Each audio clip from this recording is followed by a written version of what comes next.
Ladies and gentlemen, let's get ready to crumble! I'm Joshua Kemble, and welcome to Joshua Kemble's Livestream. I've been a freelance illustrator and graphic designer for over 20 years. I was an art director for 9 years. And when I'm not art directing and working on illustrations and graphic designs, I'm working on comic books and graphic novels, and that's usually what I do during my streams. And while conversations can go all over the place on this stream, from spicy and entertaining to goofy and silly, one thing stays consistent throughout every stream. I'll always be working on art. So pull up a chair, get your art supplies out, and get ready for an entertaining show that'll keep you company while you work on your own personal art projects. This is Joshua Kemble's Art Stream.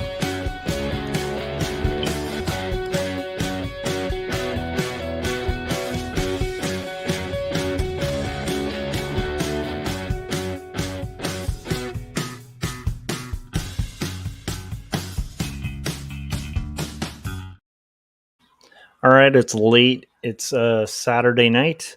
I got sidetracked from doing comics like most of the day, partially because my son's iPad like fritzed out, and that's like his favorite thing in the world. So it turns out I had a bunch of blank data. So no matter how many apps you cleared, it just had this like blank data on it. Excuse me, I have a tickle. Excuse me. That's a fun intro right there with a sneeze.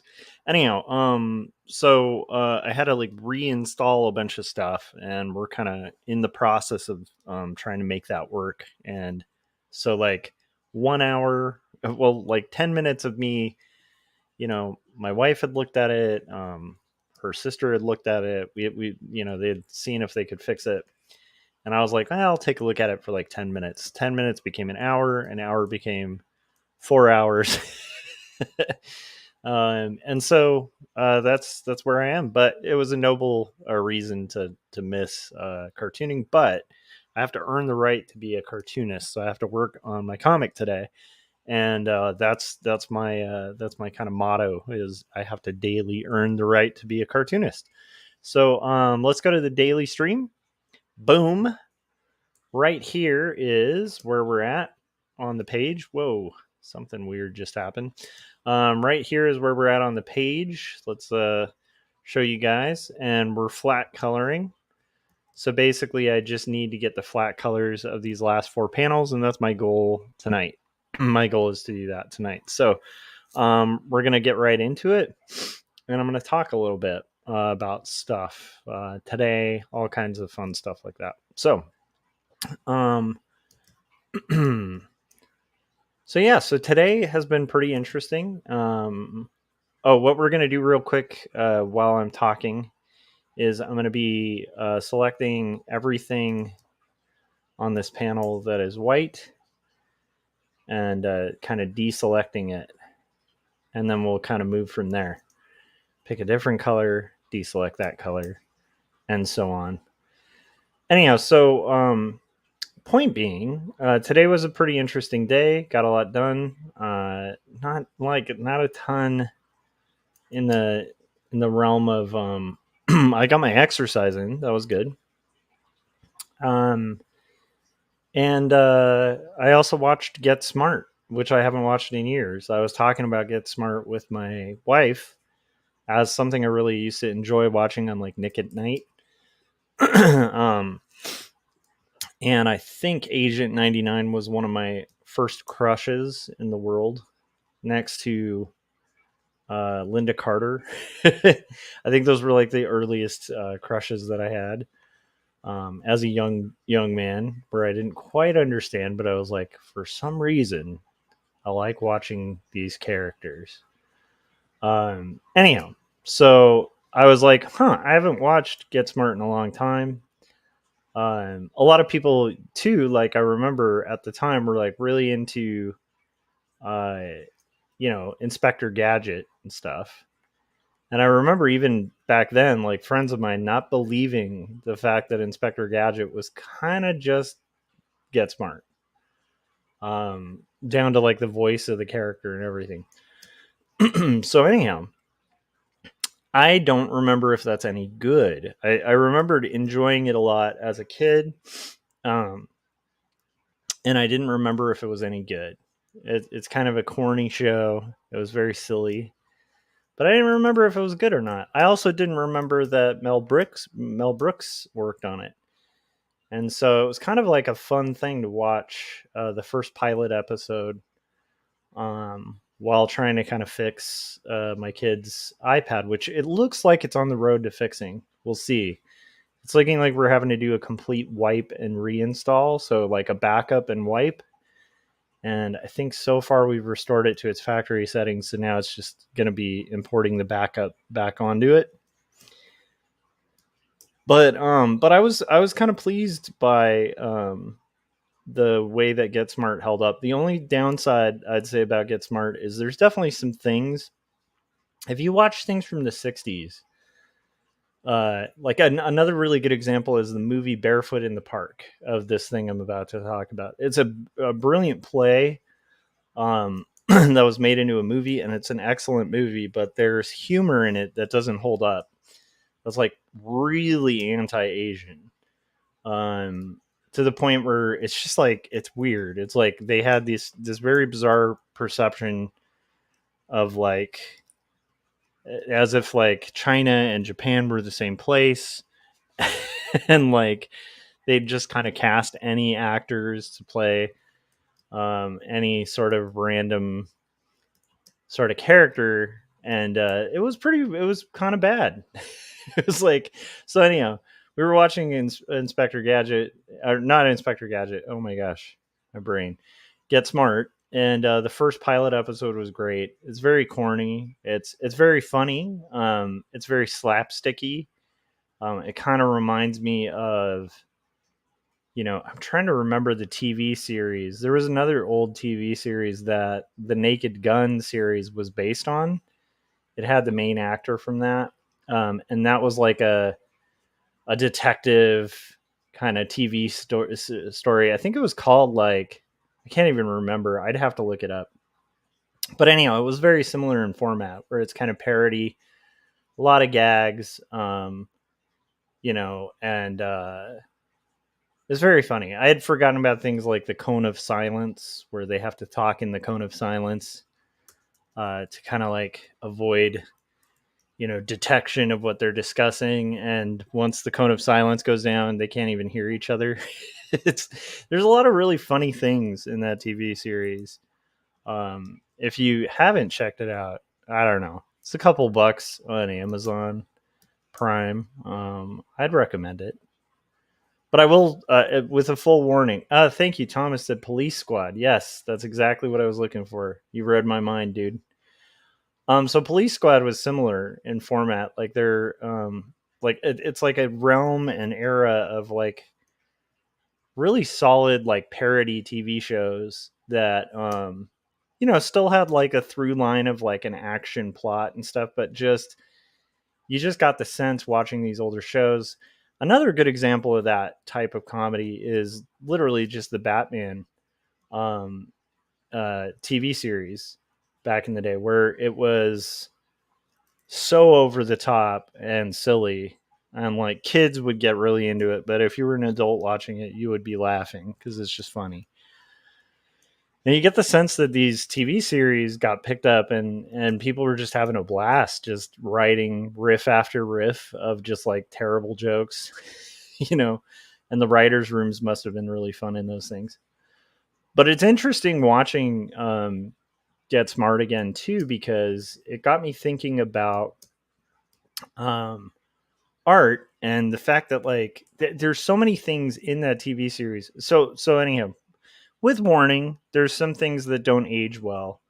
They definitely have some pretty tasteless like jokes at the expense of pretty much the Asian community, and they just kind of group all Asians in like one flat category and make some really tasteless jokes.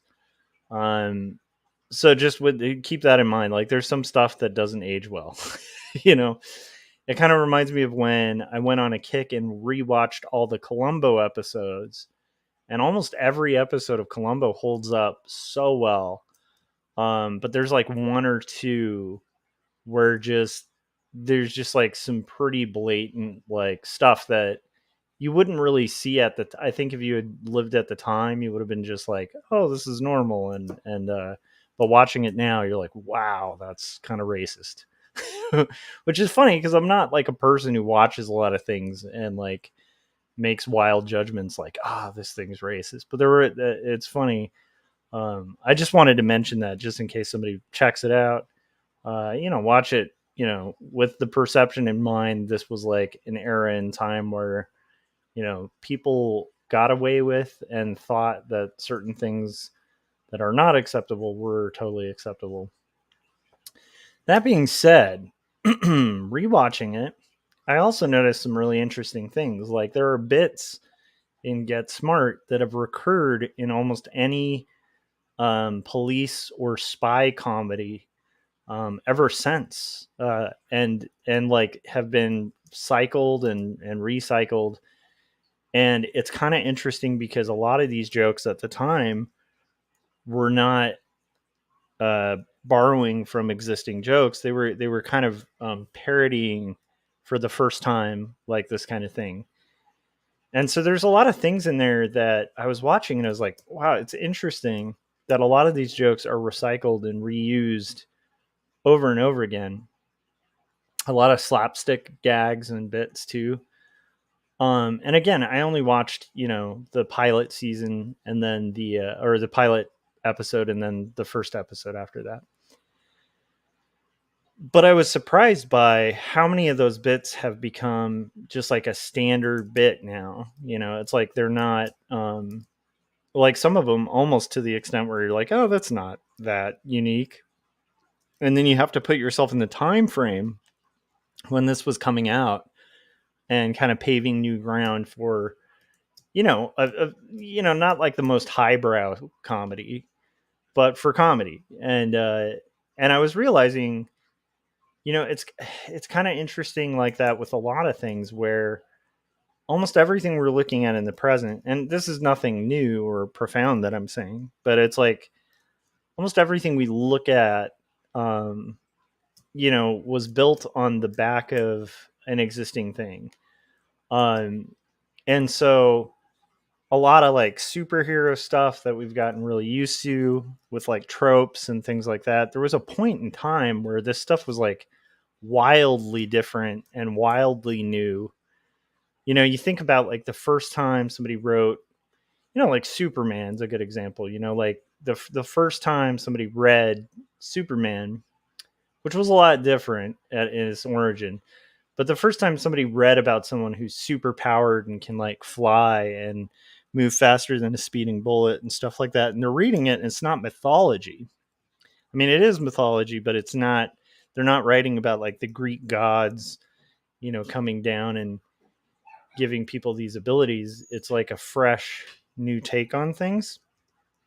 Um, and just kind of realizing what it's like for people when something's new, like how profoundly like impactful that can be, and yet it can become very stale or recycled or repeated. But when you see the thing, it's a long-winded thing from Get Smart, but it's I think it still ties in where when you see it again, when you see the same bit, it loses its freshness. It becomes kind of like the trope or like the common thing, but um, you kind of have to like admire like when it was done for like the first time or something like that.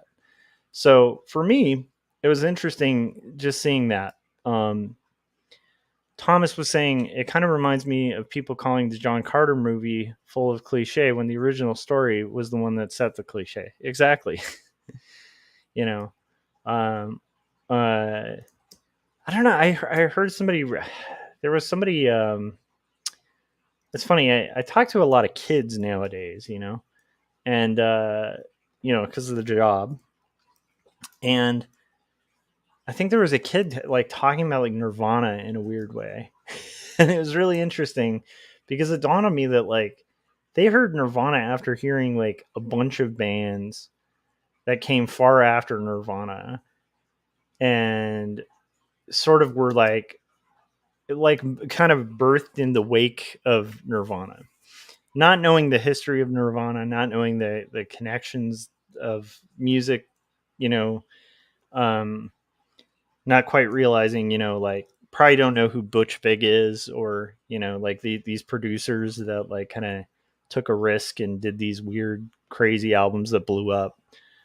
Um, Probably don't have like a comprehension of like how much that coming out like really did sort of put the nail in the coffin of like music that at the time was just like dominating the airwaves, and some of it, like I hated that music, like not Nirvana music. A lot of the music that came before it was like in the mainstream at the time. So to set the stage, I would say, when I was a kid, it's like, the popular thing was like friends or people I knew were listening to like New Kids on the Block and like MC Hammer and then just like hair bands. If they were into rock, it was hair bands, and then the most kind of rock it would get, and this is just mainstream culture from where I grew up, would be like, Guns N' Roses or something like that. And for me, I remember just finding all that stuff really corny as a kid and not really connecting to it. And when I found punk rock, it kind of opened these doors. When I found metal, it opened these doors to like other things. But I think, I pretty vividly remember, when Nirvana kind of broke, um, it was probably less than a year after, you know, um, Nevermind kind of exploded, that the entire music scene had shifted. And it was like, it wasn't like all of a sudden all the music was incredible, but it was like the landscape shifted, and it was that big of a deal at the time that it literally shifted the landscape to where what was popular suddenly became this different thing. And whether you like it or not, I happen to connect with a lot of that stuff. But whether you liked it or not, like it really did change things quite significantly. So it's weird, like knowing that history, having lived through that, and then hearing a kid just kind of belittle it or have like a really weird, distorted perception of it. And that makes sense because I'm sure I had that with the Beatles or with other bands that were outside of my own, youth. Even though I grew up listening to the Beatles, I didn't grow up, when the Beatles were like the hot thing on the radio. Like that was the, you know, that was the thing that just like, was making all the screaming teenagers like freak out, Um, and so if I talked about like the Beatles or like the Stones or like, Simon and Garfunkel or like a band from, the 70s, even the punk bands I got into, there's a lot of punk bands I was really into, like the Clash, By the time I was like listening to the Clash was like far gone, you know, and and I think I had an idea roughly of what the Clash was doing, but I don't think it would be quite the same as like being the high school kid who like connected to the Clash when the Clash was doing their thing, and when you're looking forward to the next album, when like the first album you're like, this is really rad, and then maybe they make another album about like the Sandinistas and it's like really controversial, and like it's kind of like one of those things where um it's just interesting. It's interesting to me. I'm not saying anything like wild here, but to me it's interesting, the way that art cycles, and then inevitably, people, including myself, lose touch with the root of the thing they're working on. And sometimes that's a good thing, right? Like, sometimes that's a good thing to lose touch with the root, because you can lose touch with the root and then you can make this entirely different plant, I guess. um, and not really know kind of like the building blocks that you're, maybe subconsciously like kind of piling your thing on. Um, and then there's also a benefit to like knowing the roots of stuff, because for me as a cartoonist, like I've grown a lot, especially when I was really starting to take comics seriously. Looking back, and not like wildly, I don't have the most vast understanding of the history of comic books. We're gonna have a friend of mine, Dave Baker, again on Artcasters. We had him on once before, and he's a brilliant cartoonist. But not only that, he's also a kid. He's a kid to me because he's young, but he is very prolific. He's done like more graphic novels than I can count. But not only that, he also has like an encyclopedic knowledge of like everything in the history of comics. like, like, and he's a really fun guy to talk to because of that. Like, he knows tons of comic history.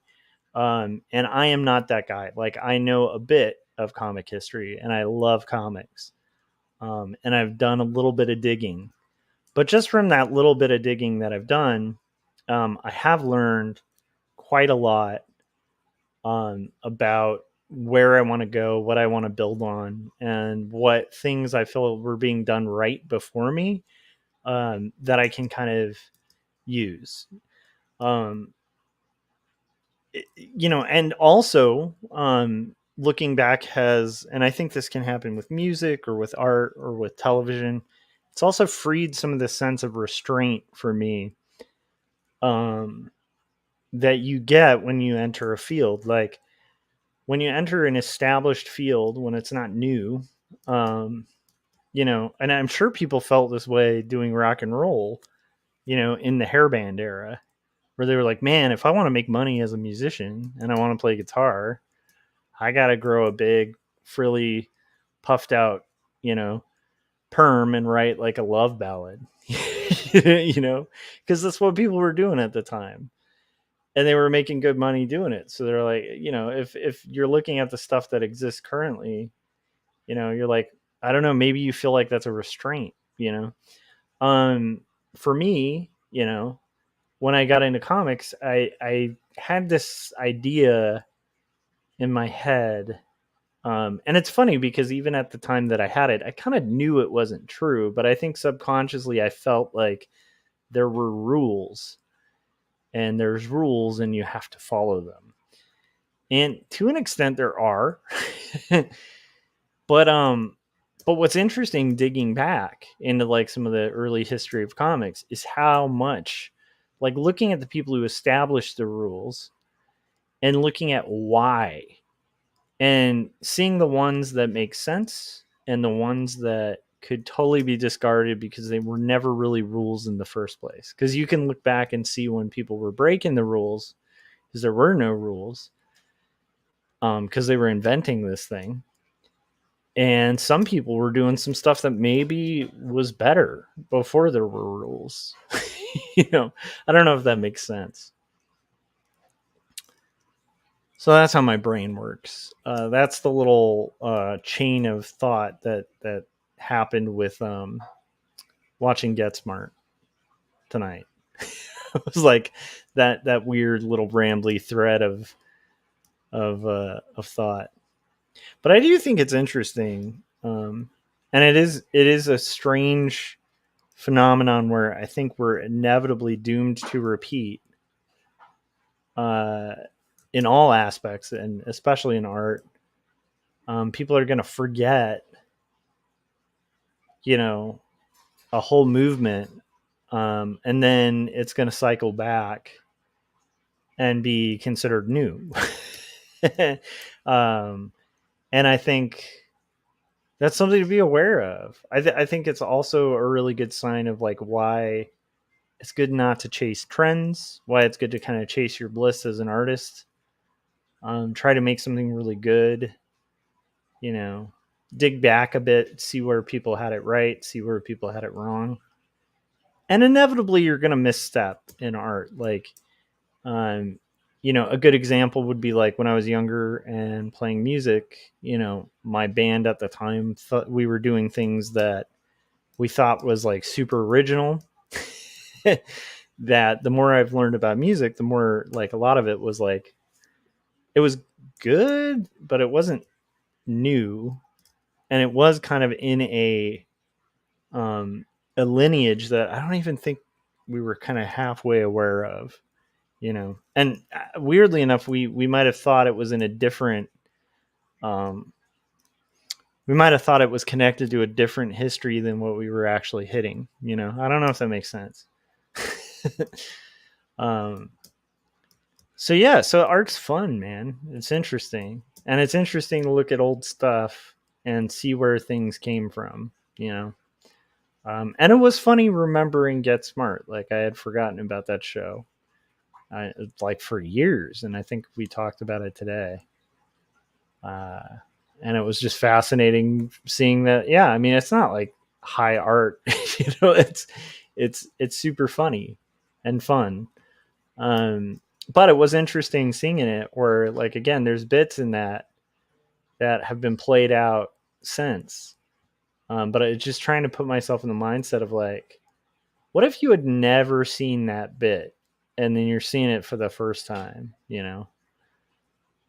It's great, you know, but it's Mel Brooks, it's Mel Brooks, so it's like, you know, understand that like this is written by a man who also is going to have like a 10-minute scene where everybody's farting and laughing, and you know, so it's not going to be like, Rosencrantz and Guildenstern are dead or something. It's not going to be like that highbrow, stuff, but it's also going to be hilarious, um, and pretty fresh for the time.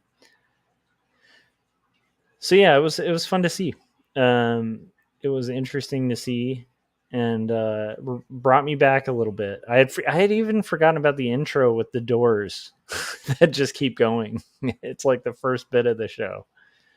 Where he's going into secret headquarters, and it does the cliche like you're going into secret headquarters, like cool secret doors, but the doors just keep opening to a weird hallway that opens to another secret door, and it just continually goes like a little too long, and I think that makes it really funny. So yeah, good stuff. It was an interesting thing. What are you guys up to tonight? Hope you guys are having a good night. I hope everybody's ready. If you're a sports person, ready for the Super Bowl. Um, I am pretty pumped on like the idea of finishing this page, and then for the entirety of this stream. So I think I'm going to be in for the long haul tonight. There's not a lot of crazy complicated stuff to flat, but I want to get that. If you notice me flipping between pages, the previous page 96, I am pulling color from my previous page so as to have some consistency. And I'm going to do a little trick here where I'm going to use the pencil because it's aliased. Okay, cool. Just to get that eye because I had missed the eye.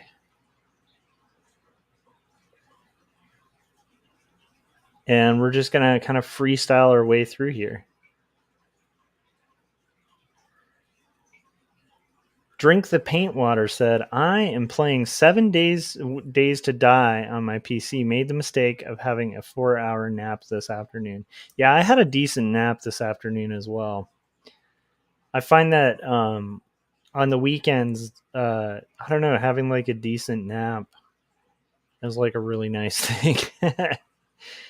It was pretty fun to have that.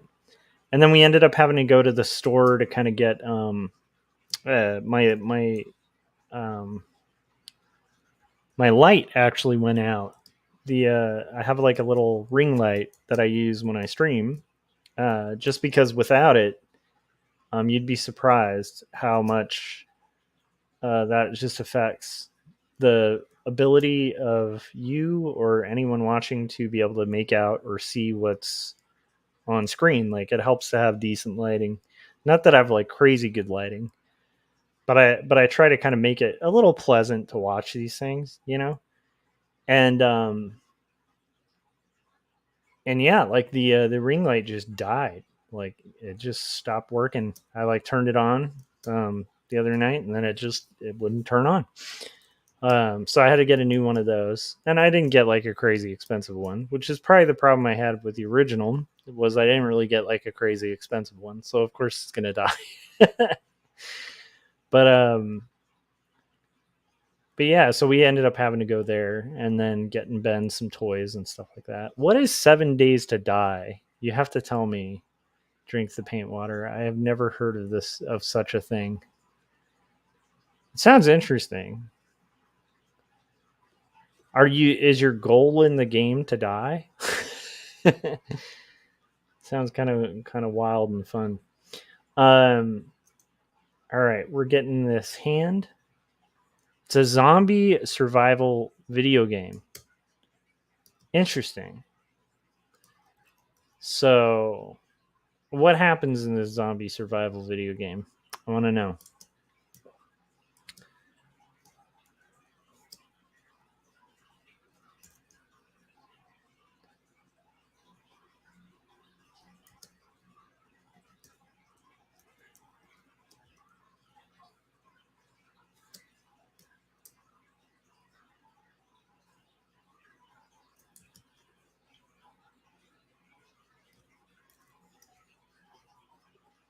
He said every 7 days a zombie horde attacks your base. It's an older game, but lots of fun. It's probably like $10 on Steam.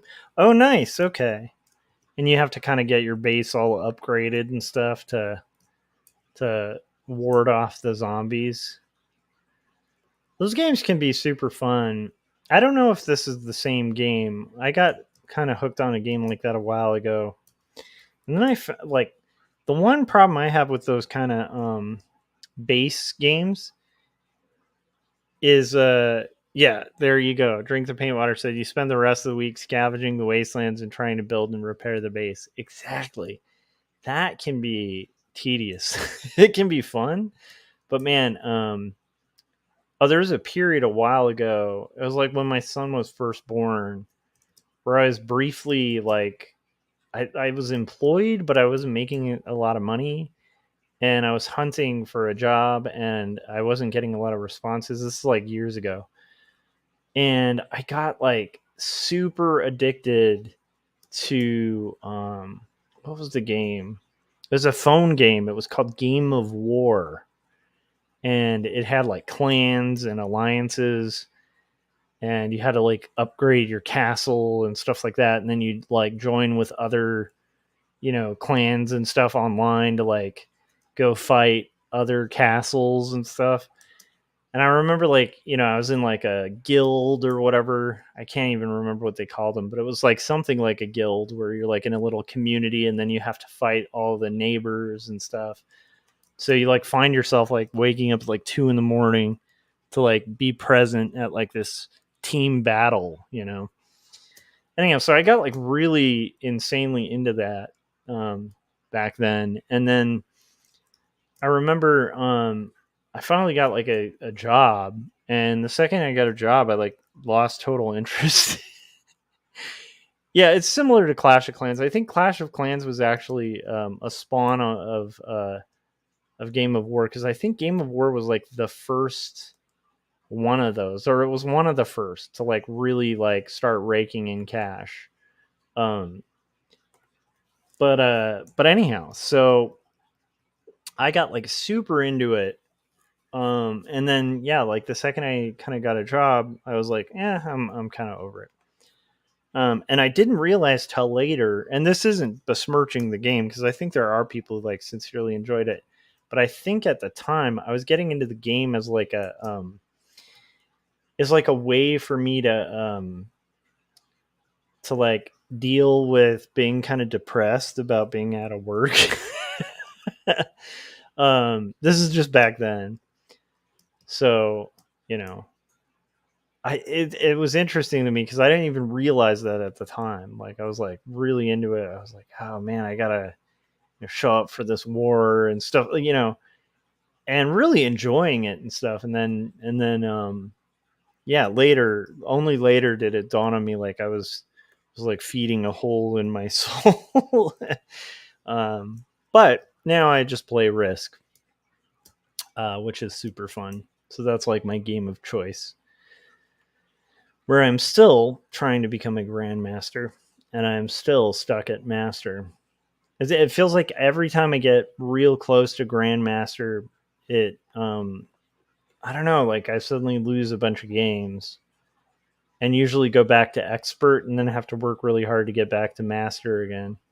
Slowly ease my way up. But I think I'm getting better tactically. It's hard to say. Um,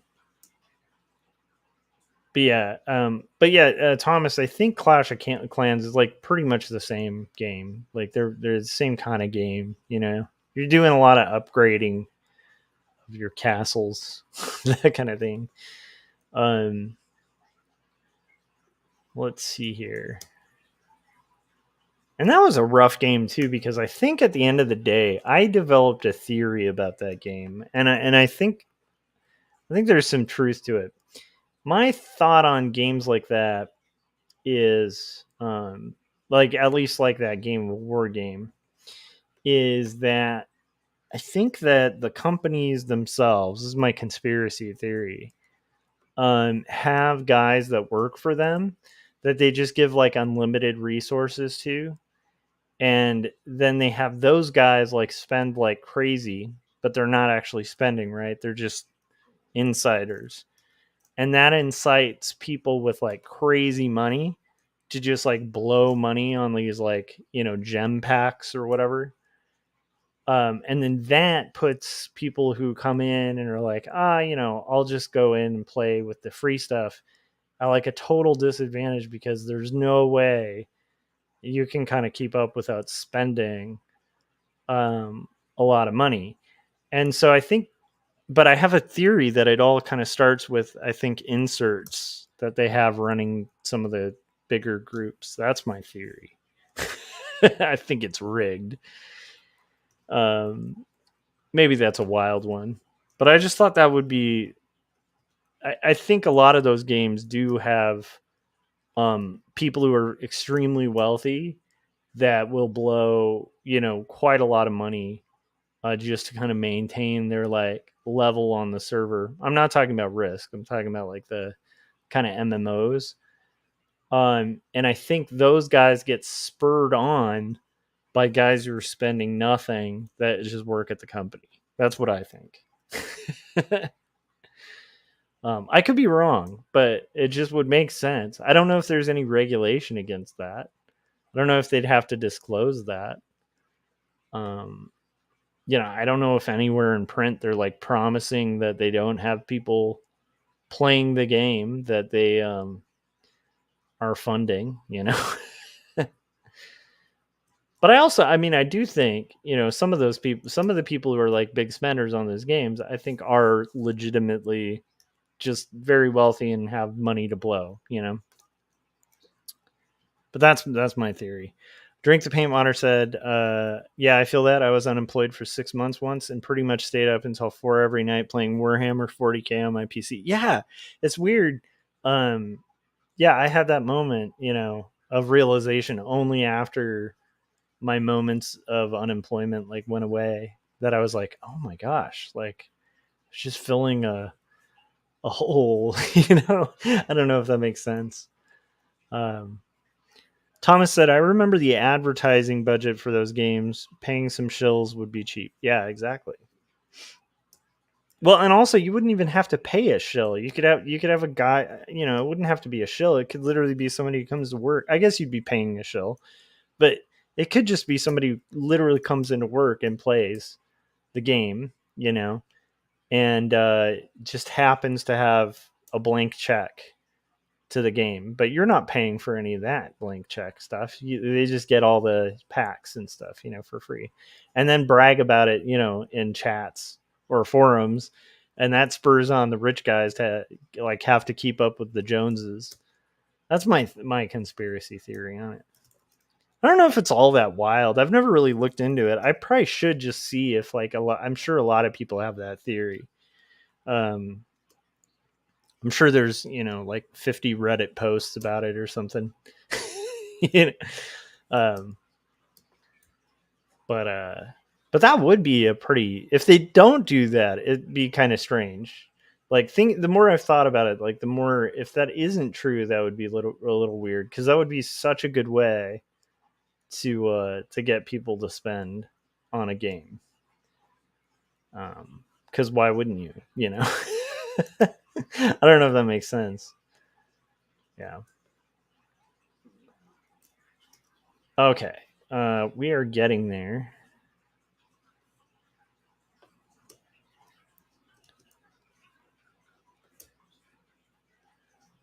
But yeah, that was my one and only time getting like wildly hooked on an MMO. And it was on my phone. So it wasn't even legit. Like, I think the guys that got into the serious stuff, were usually on those like wild, like the, online computer server things that are, on PCs. But no, I got wildly hooked on a phone game back in the day. Okay, we are almost there, guys. So what I'm going to do is finish this panel, and then we'll probably play a commercial and then continue.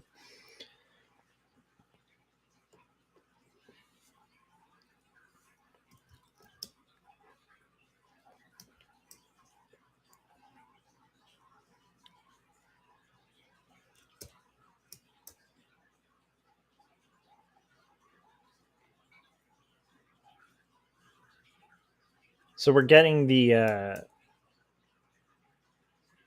leaves. Oh, I will say on the guitar front, I got a fret crowning file, because like crowning the frets on the last one was a little tough. Crowning the ends, I don't even think that's called crowning, because I think crowning is when you do the top of the frets. So maybe it's called, the proper term is dressing the fret ends. But when I was dressing the fret ends on the Yamaha Red Label, when I did that, it took like, I think 3 times as long as it would have if I had a better fret end file. So I ordered one from StuMac, like a legit one, because my other frets were all like cheap, fret files, and they were decent files. Like all of my files have been okay, but they've been like dirt cheap, because I'm going on the cheap with stuff. But there's some stuff where you can't really cheap out, and it's not like it was crazy expensive. It was just like a little bit pricier than the cheap one that I was using, and I think it'll work significantly better. So then, once I get those frets shipped for that classical guitar I was showing yesterday, I should be in much better shape to rock it. And it's tricky, to rock on time sometimes. Okay. So we're gonna do our windows and doors here. There's not a lot of them. And again, I'm gonna hold off till I have the whole page colored to do the color holds on the background.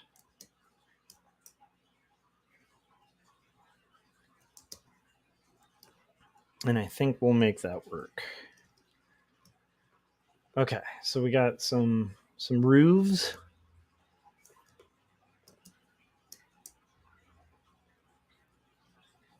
So I think like what's interesting about like the conversation that I was talking about, that I overheard and participated a little bit in, about Nirvana, was really interesting. just because it was so devoid of history. um, and it was interesting because the person who was talking about it, they didn't know the connection of, Dave Grohl, who was from the DC punk scene, kind of migrating into that band. And, Grohl, who had in his previous band played gigs with like Minor Threat and Fugazi. Well, I don't think Fugazi had existed then. But I played gigs with at minimum Minor Threat, and I think was inspired by like the Teen Idols and stuff. It's interesting. It's just interesting. There's connections there that are like really rooted and deep that explain some of it, explain some of the sound, some of the the history and stuff like that. But it was really interesting to me hearing somebody who was kind of, again, like, I think they were a fan, but I just don't think they knew some of that deeper stuff, or they just have like a different perception of it, But it did remind me of what I must have sounded like talking about, the 60s or something,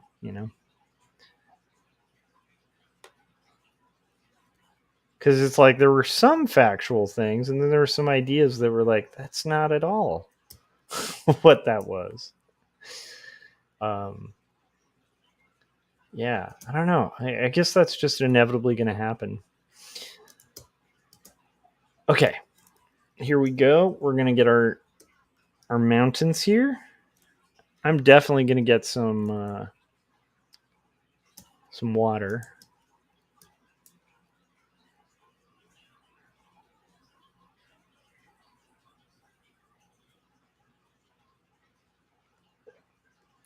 And I'm going to go ahead and knock out this this part. But once I've done the colors here, yeah, water is going to happen.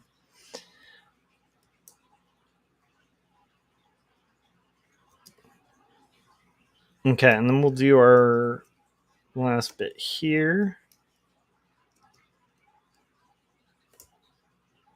Got another thing that I'd like to do here.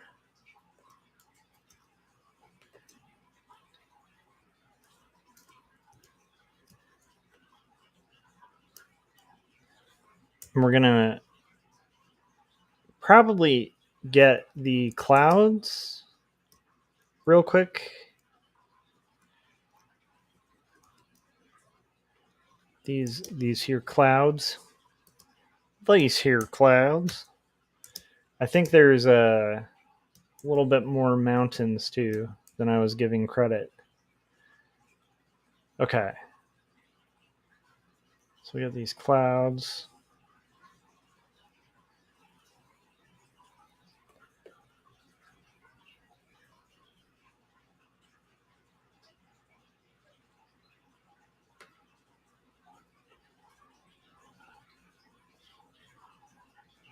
And we're getting closer and closer to done on this. So I think today is going to be pretty good, though. I think that we're going to get through this page, and then I can call it a successful day, and I can call myself a cartoonist.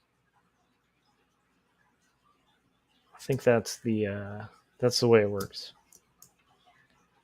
What are your guys' thoughts on that? Do you think that's productive? Because I find that very useful, but some people might find that discouraging, or I don't know. For me, it's encouraging, The idea like, oh, I got to earn it. I got to earn calling myself a cartoonist.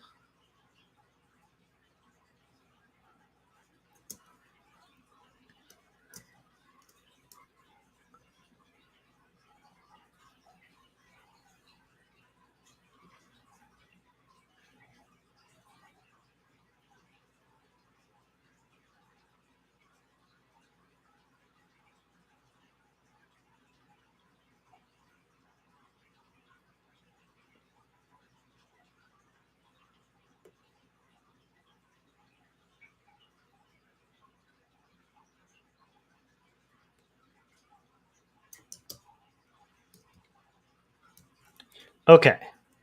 Now I want to do the sky, and then we're gonna go ahead and do the kind of poles or whatever that are holding up the different things. I think I'm gonna go ahead and get that in there.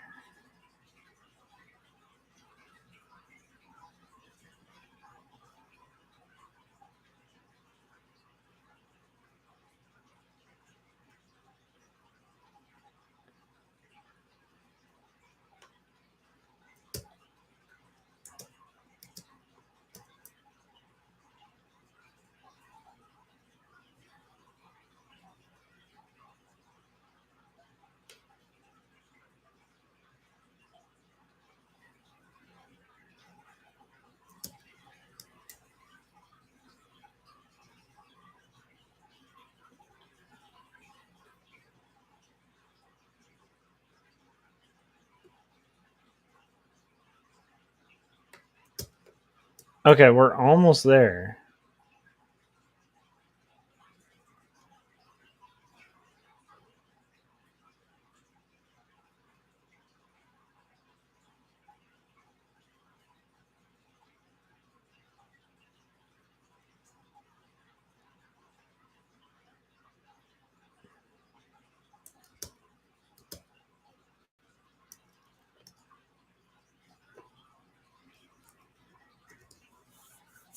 Okay, so we have our area here.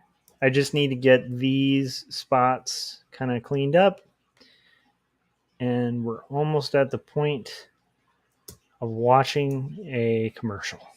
So if you guys are watching live and there is a particular one of the videos you'd like me to play, let me know. Otherwise, I will probably just cycle through them on a whim.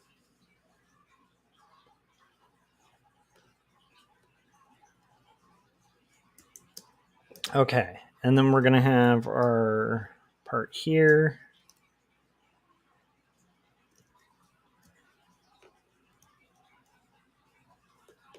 Kind of like all of this, except I feel like I'm missing some of this. This should be more over here.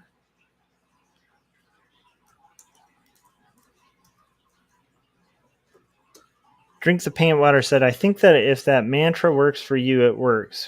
We talked on Artcasters about how I make a list of myself of everything I need to accomplish the next day to move the ball. Yeah, and I feel like I make lists a lot too. And I'll be forgiving, of myself if I don't hit everything on the list, because they're usually a little, like, my lists usually are never really fully achievable. Like, I'm never going to actually get through my list. I don't know what yours look like, but I do have expectations, and some of them that I won't be forgiving of myself if I don't hit, right. And one of them is to work on comics as much as possible, preferably daily, and generally I'm able to kind of keep to that. Okay, so even though I'm slow, I'm not the fastest artist on the planet.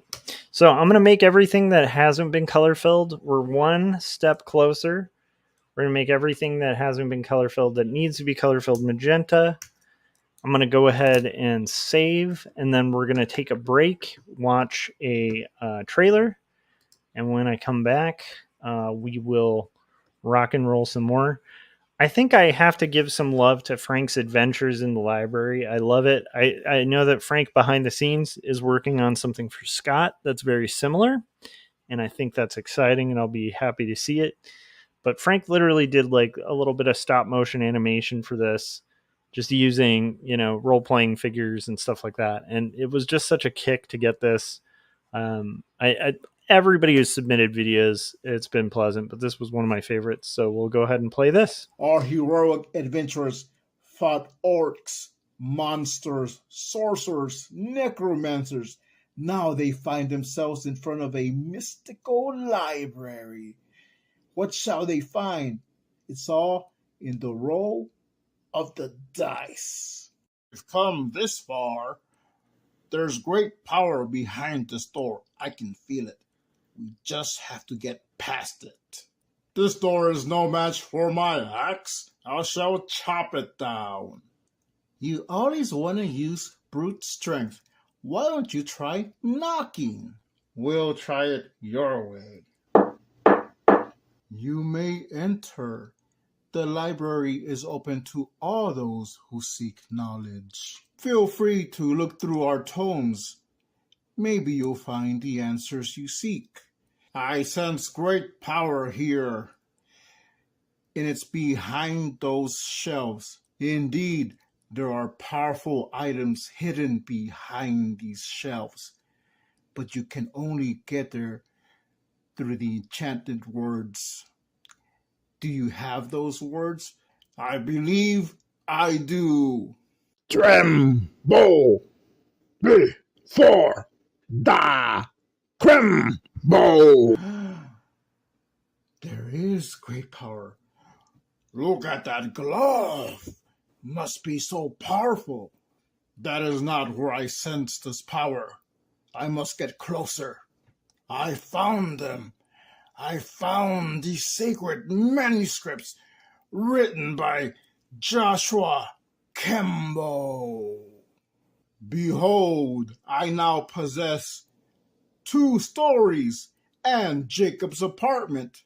Please tell us more about 2 stories and Jacob's apartment, and who is Joshua Kemble? Xeric Award-winning cartoonist Joshua Kemble is a freelance artist, graphic designer, and author. 2 Stories is a confessional graphic memoir that grapples with questions of faith, mental illness, depravity, and ultimately redemption in a fallen world. Jacob's Apartment is a coming-of-age graphic novel in the vein of Ghost Road and Fun Home. It weaves together the threads of spiritual faith, identity, purpose, love, and loss to create an engrossing world in which waking and sleeping dreams collide. You have made your choice. The passage is now closed. Wait, can I get that glove? No. Oh. All right, let's go.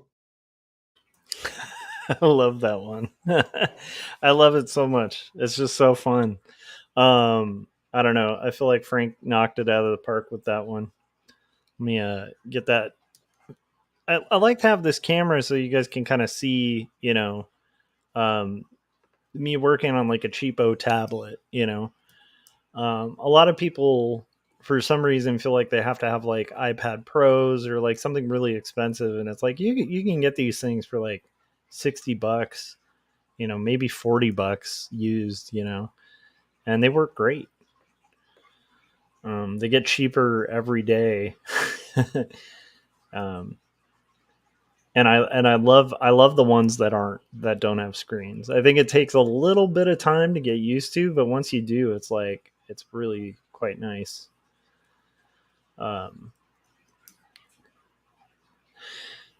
Yeah. So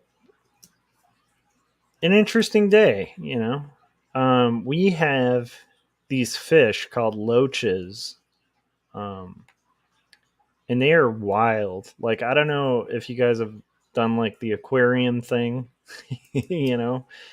but they're like weird. They look like you can look them up too, like a loach, like a golden loach, I think is what they're called. But they kind of look like an eel kind of, but they're like super playful and wild and like zip around the tank and like dig. They like to like dig into the sand or the rocks at the bottom of the tank. And I don't know, they're just a lot of fun. Anyway, we have these loaches that have gotten ridiculous. One of them's like close. He's over 10 inches now. And when we got him, he was probably like maybe like a quarter of an inch. And he is just wild. But it's funny because we have these little, like plants in the aquarium and stuff for the fish.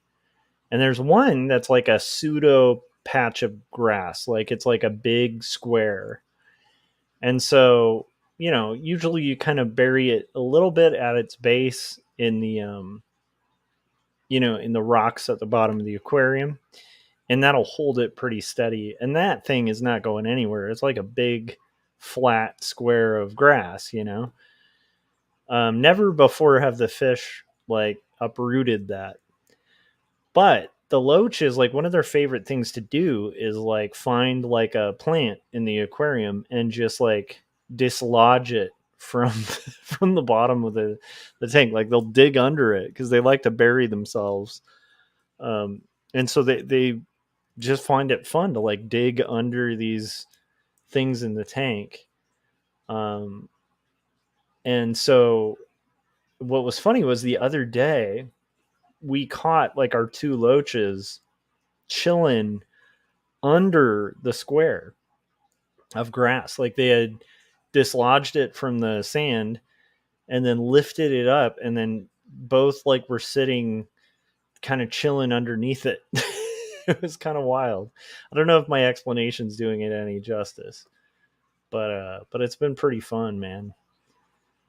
So if you're ever gonna own fish, freshwater fish or whatever, I highly recommend loaches. They're really, I don't know. We've had a lot of luck with our fish. Like we haven't had a lot of fish die, and a lot of people, by this point would have had like a lot of the fish in their tank, kick the bucket. But for some reason, these guys have been like kicking for over a year, and just seem to just keep getting bigger and bigger.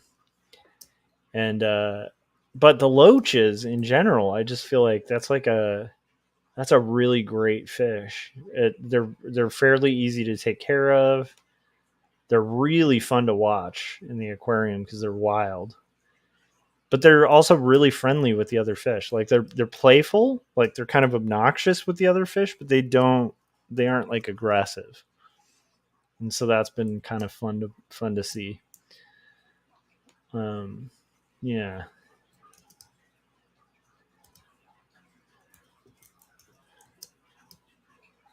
And then today, I think I was mentioning the Andertons thing that I like watching. There's a channel called Andertons that's it's got these guys that run the shop Andertons in the UK, which is like a famous music shop. But they have great content where they review instruments and stuff like that. They'll do like side by side comparisons where it'll be like, oh, what do these strats sound like these different brands or whatever. But they also have like they've done like studio tours, and I think I mentioned to you guys that like last night was that they did not studio tours is the wrong term, factory tours.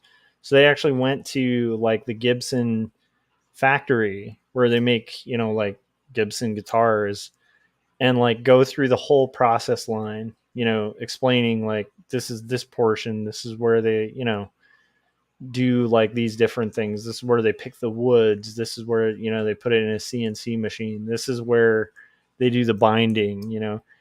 And I think I was saying like how cool that was, when you realize like how much of it, no matter how automated it's gotten, like how much of it's still really reliant on human beings, and how many of the processes you would think are like you just press a button and it's done, are like actually the way you would do it, like just with a person like doing the work. And you're like, oh, well, they must do it quicker. And then you watch it and it's like, not really. Like it just takes a long time. It's a lot of work. But anyhow, so I was talking about those tours because they did like Fender factory, the Gibson factory, and then I think the PRS factory. And that was really cool to see.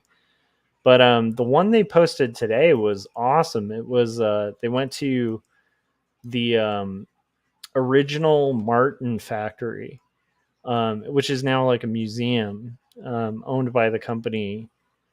But like they still have the original workplace that Martin was building guitars, in like the 1800s.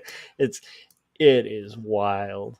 It is wild and cool and fun to like. It was a cool, interesting thing.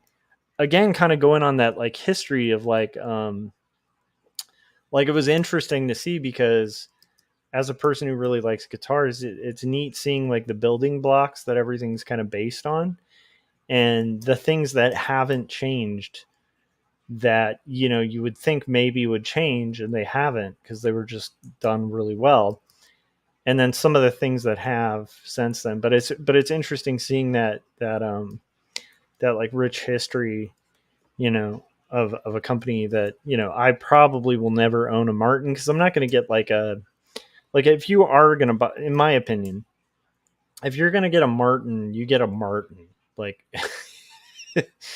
um they have like a X series or something that is not made in the US, but they're and Fender has, like Strats and Tellys and stuff that aren't made in the US. They're I own Squires by Fender. I own some Epiphones, and those most of those aren't made in the US anymore. It's not like I'm saying like you have to get made in the US. I very much don't believe that, but I do feel like with a guitar like a Martin, once you get into that price point, you just ought to just bite the bullet and get a real Martin, you know, because it's just like a good example of how good those guitars are. And I don't own a Martin.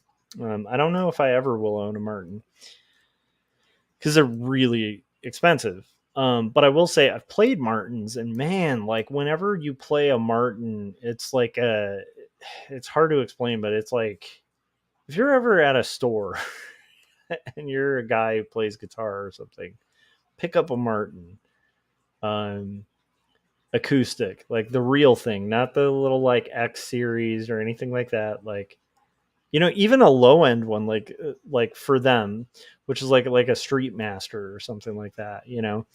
Um, and it you can just tell from like the second you pick it up because of the way that it's built that this is just a phenomenal instrument.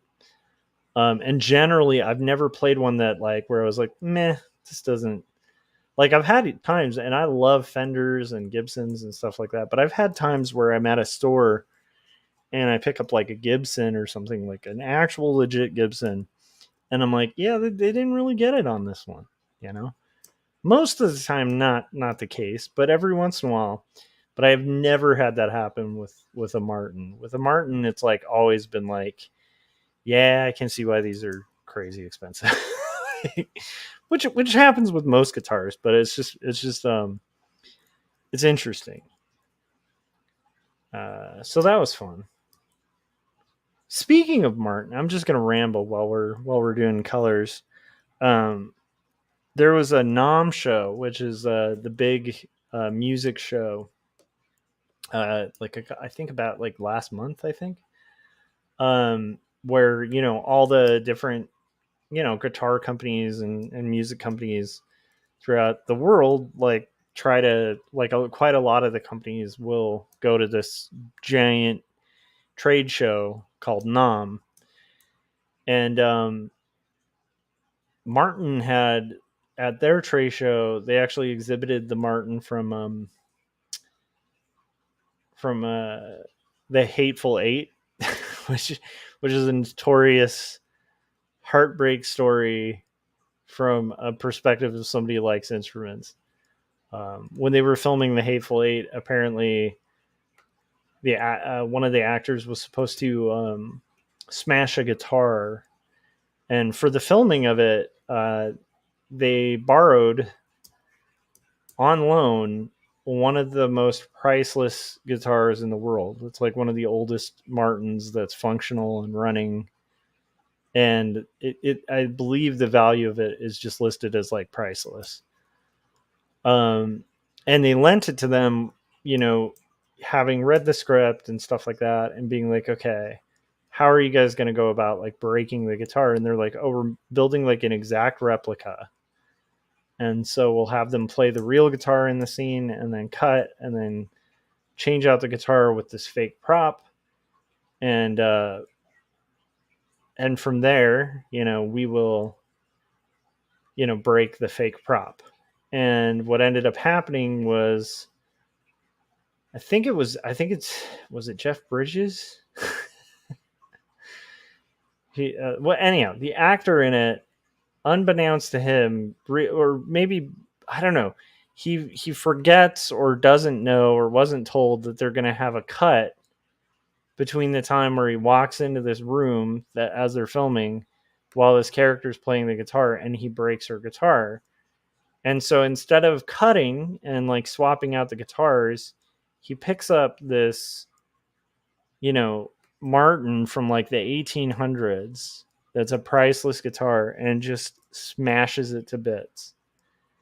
And so everyone on set, like if you ever watch the movie The Hateful Eight, those reactions you're seeing when that guitar's broken are not like entirely acted, because everyone on set was kind of horrified that they had just destroyed like a priceless instrument that was like a big part of like US history. and Martin since actually changed their policy for like loaning out instruments for movies, because they were like, we just can't do that again. But I kind of like that at Nam. So that happened like quite a few years ago, because that was like front page news when The Hateful Eight came out, which was quite a few years back now. But I like that now they've kind of embraced it. And so at Nam now, like this year, they had it displayed under glass in a coffin case in its broken, unrestorable glory. And that was interesting. I don't know what made me think of that, but I think it was just talking about Martin. It was I thought that was kind of cool. Good way to lean into a very horrible situation. Okay, what do we got here? We got this part. We're getting there, guys. We're getting there. It's gonna take a while, but what's neat is the longest of these has already been done, which was the panel we just finished. So for the ones I have to do tonight, that was the one that was going to take the longest, because I had to scroll between the previous page to borrow some of the colors from my previous page, just to make sure the characters were consistent. But I think we have all the characters and all the colors here. So we should now be in a good position to just burn quickly through this. Which I'm excited about, because we're getting to like some really good meat and potatoes of the story. It's interesting because when I first read the script for Not Death But Love, the book I'm working on right now, I think what really drew me to it is it's a very slow build story, but it's a slow, mysterious, like tense build. Like there's a tension throughout it. And then a bunch of interesting like history too, because it's a historical fiction book. But I do like, I don't know how to explain it, but like, I don't know if you guys have ever seen, I'm sure you guys have. There are some movies or stories that you'll read, and there's just like an ominous tension throughout the entire thing. And it's really intriguing when that's done. And I think that's actually kind of hard to do. Like retaining like an ominous built suspense, while also telling, a variety of different stories, both happy and sad and stuff like that. Throughout, no matter what the arc, having this kind of weird tension throughout is just really, really cool. And I really enjoy that. So I'm excited to get, like, as I've been doing this book, because I know where the story goes and stuff like that, that is one thing that kind of, and I've heard other cartoonists say this too, one thing that keeps me at it is I want to see this done. I want to read it when it's done, you know? I want to be able to read it from, page 1 to, the end and experience the whole thing. And I can't do that until I've done the work, So that's kind of one of the things that kind of keeps me in it, is the fact that, like, I actually want to read this thing. The downside of that is you get one read well, I don't know. I shouldn't say you. For me, in the past, the 2 graphic novels I've finished so far, I have 1 minute or so after I've gotten it in print where I'll sit down. Before it goes to the printer and stuff like that, I do a quick read through and stuff like that. And that's kind of fulfilling. But the second it's gone to press and it's bound and it's shipped to me, there is a very fleeting moment of that moment where I can sit down and look at my book and read it, from the front from the beginning to the end, as it was kind of intended to be presented.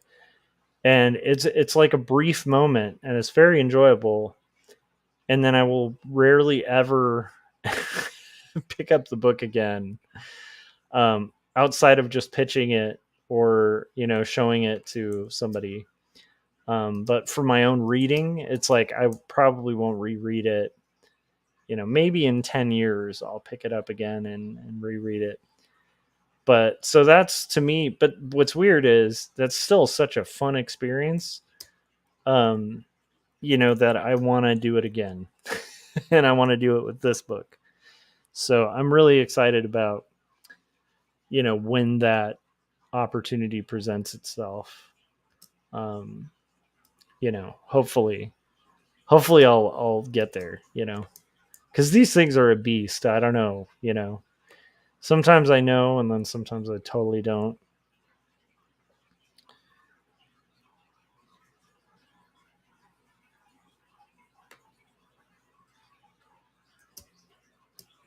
Well, let's get this worked on, and then we'll get our kid color fills.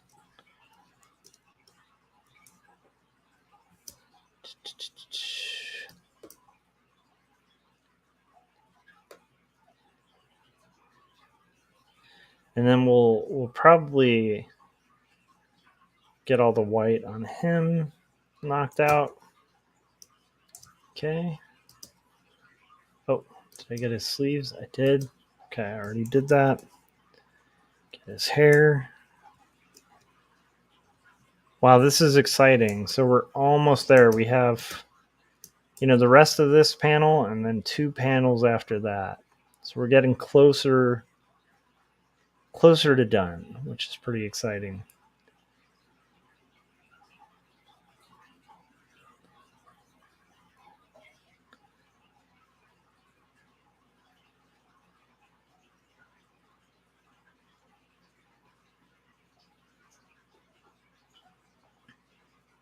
I will say, if you guys have kids that are young, I'm going to make a recommendation that, and by young, I mean like probably under like 12.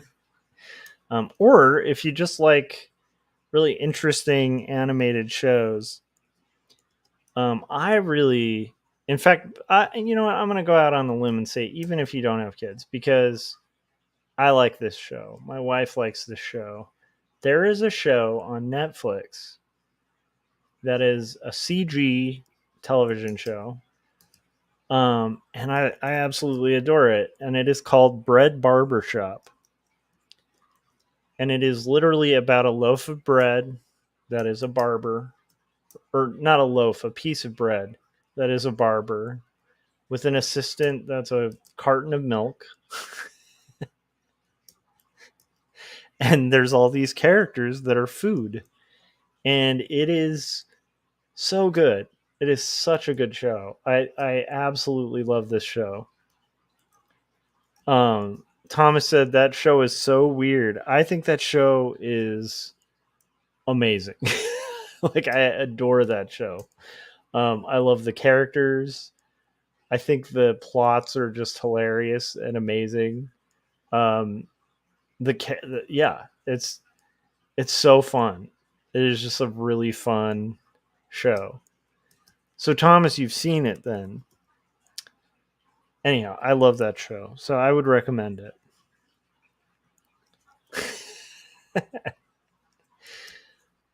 I think that might be one of my favorite things in the last like few years that came out. Unironically too, I really like it.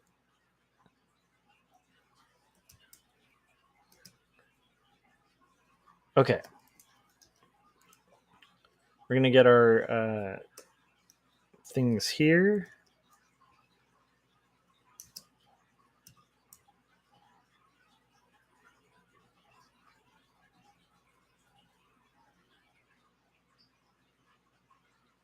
And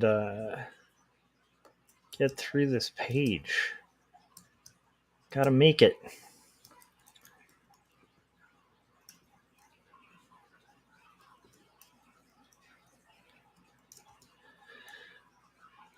Oh, okay, I see. That's a roof.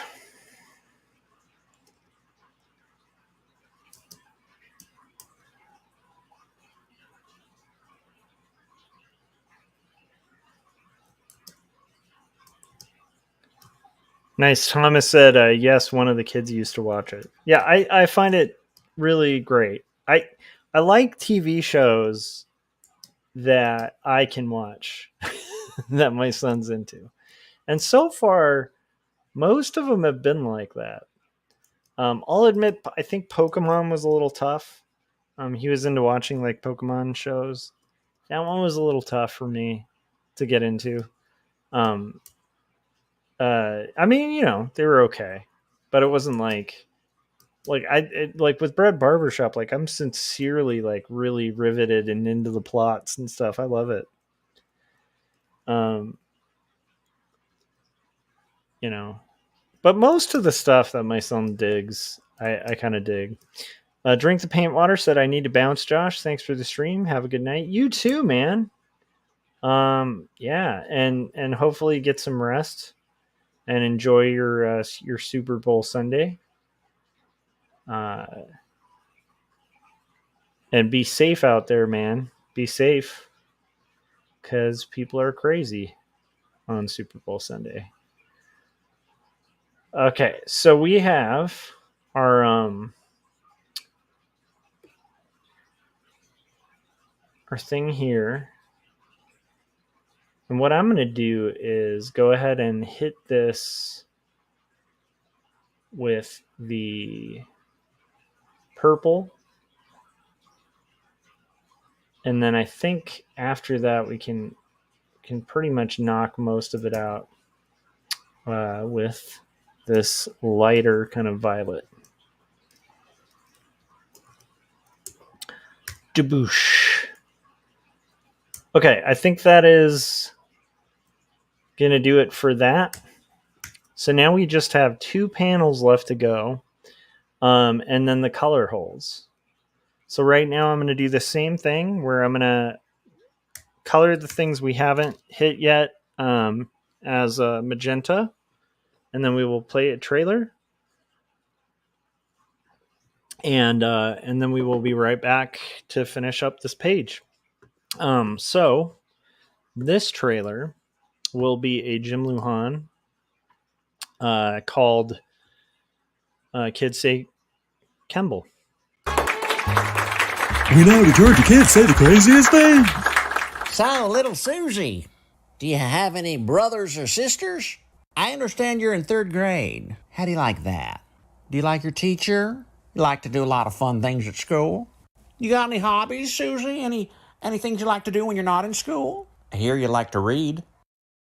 Well, right now I'm reading 2 stories written and illustrated by Joshua Kemble. It grapples with faith and mental illness. It's ultimately a story about redemption. It's a savage piece of writing. Also, I just finished up Jacob's Apartment, another one by Kemble. Jacob's Apartment weaves together elements of spiritualism and relationship dynamics, as well as atheism, And all the while it deals with abandonment and loyalty. It's a fierce, fierce read. Do you like ponies?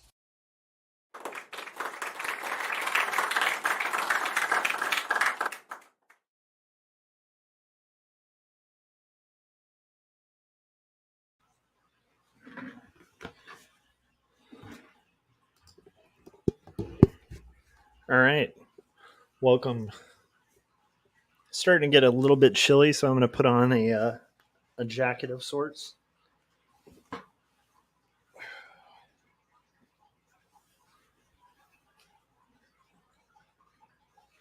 And then we're gonna rock.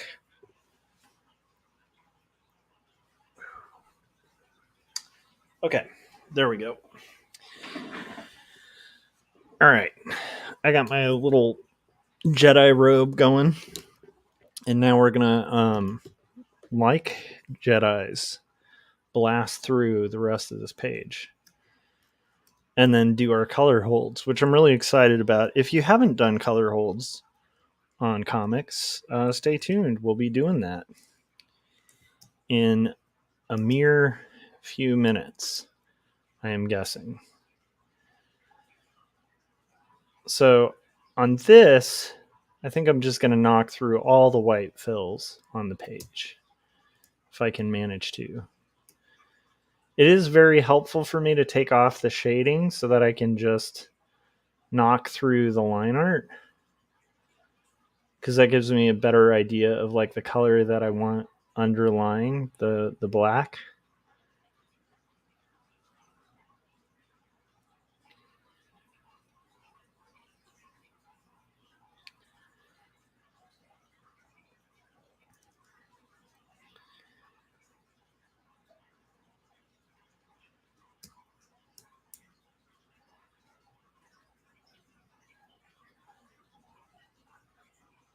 And if you guys have any questions, let me know. Like, any questions at all. I can answer them. If I can answer them.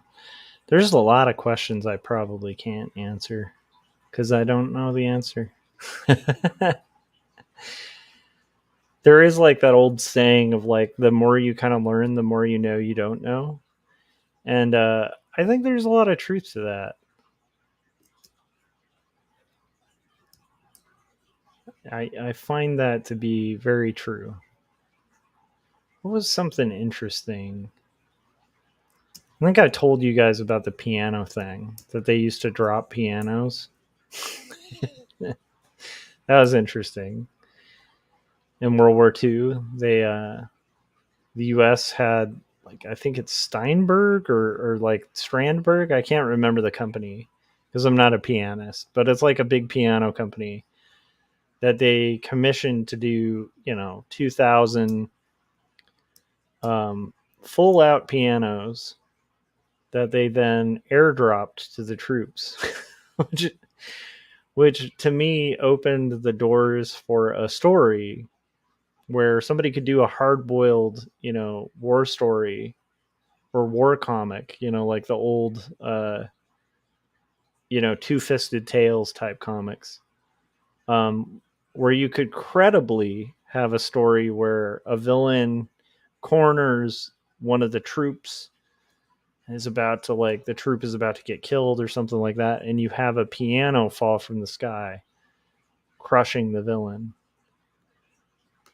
dropped by the Allies. that to me is that is amazing as a plot device. I don't know, just the fact that could happen. Like, you could hypothetically live in a world where that happened. That sounds amazing to me.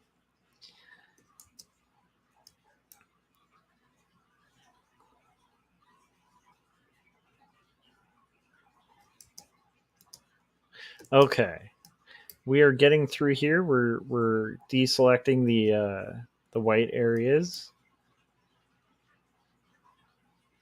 It's actually a pretty sad page. What's happening on this page is Elizabeth has just published a story, a book of poetry, and Robert's all giddy because she's written a really brilliant book, and he's even telling her that she wrote a book that's better than his book, because he's been getting just trashed by critics for his latest book of poetry that he just published. And then meanwhile, she's publishing arguably her most successful work to date, and called Aurora Lee.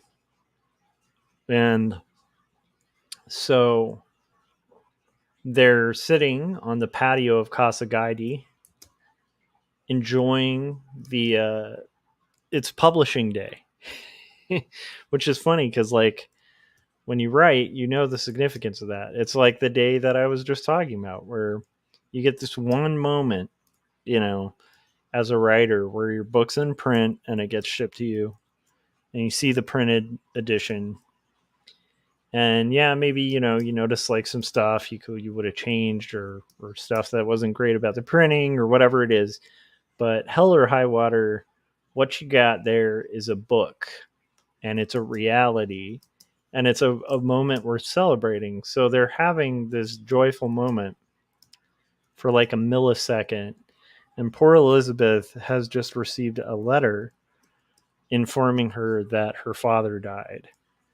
And so that's what's happening on this page, where you have Wilson kind of shows up, provides her with a letter. She's opening the letter, unbeknownst to Robert, who's like, "More wine, Wilson, we're celebrating."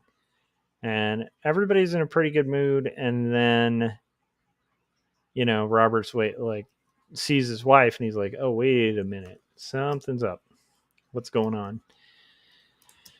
And and she kind of lets him know what she just learned. So it's like a bittersweet page where it's like, Elizabeth just can't catch a break in this story.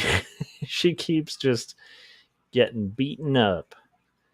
And again, tons of the beats of this story are just straight out of Elizabeth's letter, or not her letter, her letters, between her and Robert and friends and family and stuff.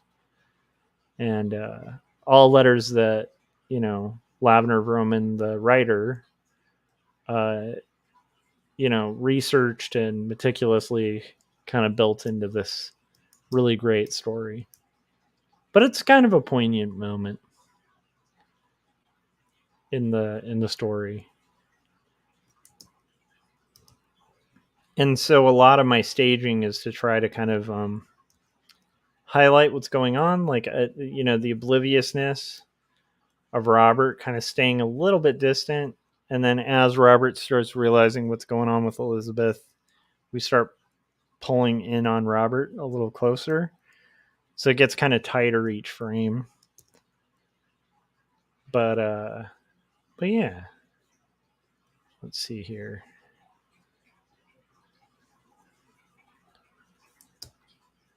But that's the beauty of comics and working on comics, you get these moments you get to actually make happen.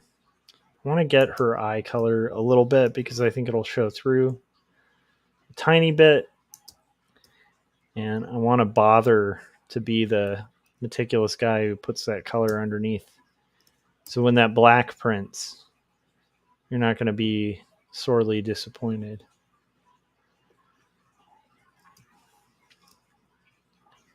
So now we're getting Elizabeth's face.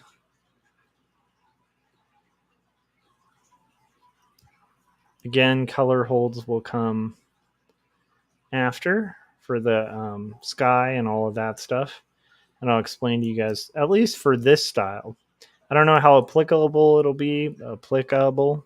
I said that very slowly.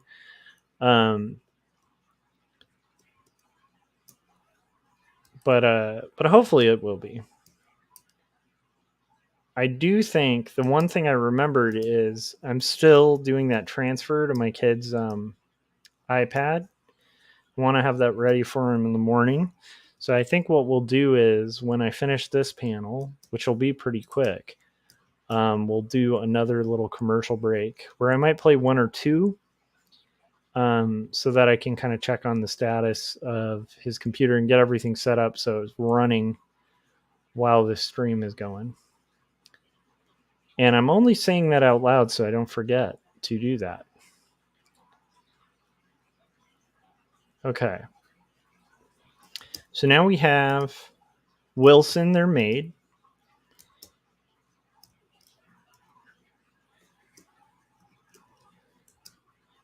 And Wilson is now looking over to Elizabeth. I think, did I do her eye color? I don't know if we got Wilson's eyes. Oh, we did. Good. It's just me turning off the line layer. So then we've got her eyes.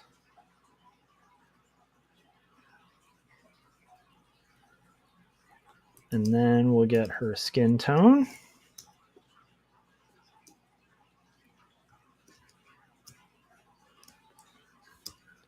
I might have to pull up the previous page for the window color because I don't remember what I colored the window on the last one.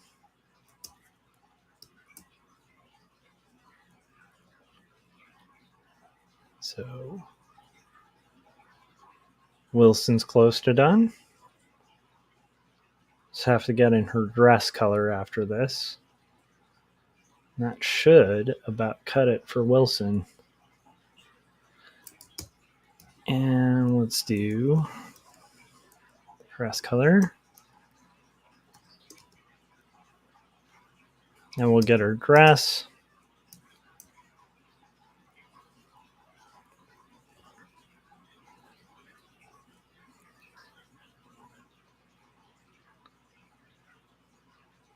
And after that, we're going to get Robert. So let's get his hair first. Start with his fashionable hair. I'm going to hit save too, just to make sure I'm saving where I'm at. Let's get his hair. So hopefully you guys are doing okay. I hope you guys are working on something creative. I'd love to hear what you're working on. If you're working on a project or reading or doing something interesting, I'd love to hear about what you're kind of working on, what you're excited about recently, what TV shows you're watching, what interesting books you're reading. I will say I ordered a book. I think I mentioned this before, but buddy of mine, Dave Baker, just released a book called Mary Tyler Moorhawk, and it looks to be pretty phenomenal. And for anybody, like back when Corey and I were doing the indie review show, we reviewed one of Dave's books. He is a really interesting guy.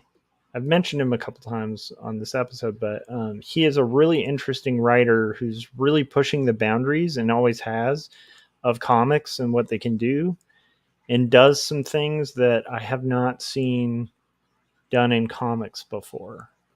And then quite often does things maybe I've seen in comics before, but not all together. And from what I gather from this book, it seems to be really genre defying and really intriguing. And I'm excited about being able to check it out. So I pre-ordered that already. I think it's going to arrive in Tuesday, which is kind of neat because I didn't know the release date was that soon. And I'm really eager to I'm really hoping to have the time to read through it, or at least get it started before our conversation with him in 2 weeks. But I will say, I'm pretty excited about checking it out because I think it's going to be a really good book.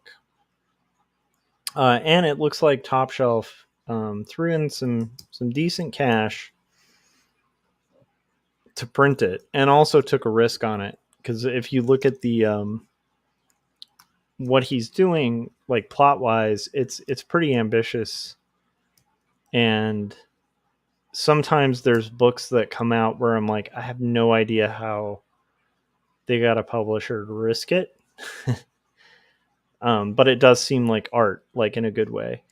And so I'm really excited about that. And so far it's been getting really good reviews, which I'm really excited about as well. Because Dave deserves recognition for the crazy amount of work he does. He is one of the hardest working cartoonists I know. And it's always fun to see hardworking cartoonists get acknowledged and get credit. But if you guys are interested in reading a book that is wild, and really different and fascinating, and probably does a lot of really interesting things with paneling, and is just very unique, I would recommend pre-ordering that, having not even read it yet. But just knowing what Dave's work is like, and then reading the synopsis, it's like, yeah, this is going to be, it's like a no-brainer to order. So I'm excited about that, and I'm going to kind of try to like really be able to look through it before we have him on. And I would have been getting it if we weren't having him on. In fact, I think I pre-ordered before even asking him to come on. Okay, we got his coat.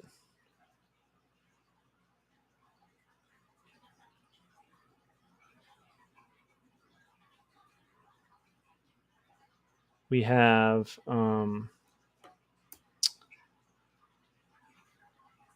getting there. And I need to remember after this panel is complete to set Benji's iPad up for success.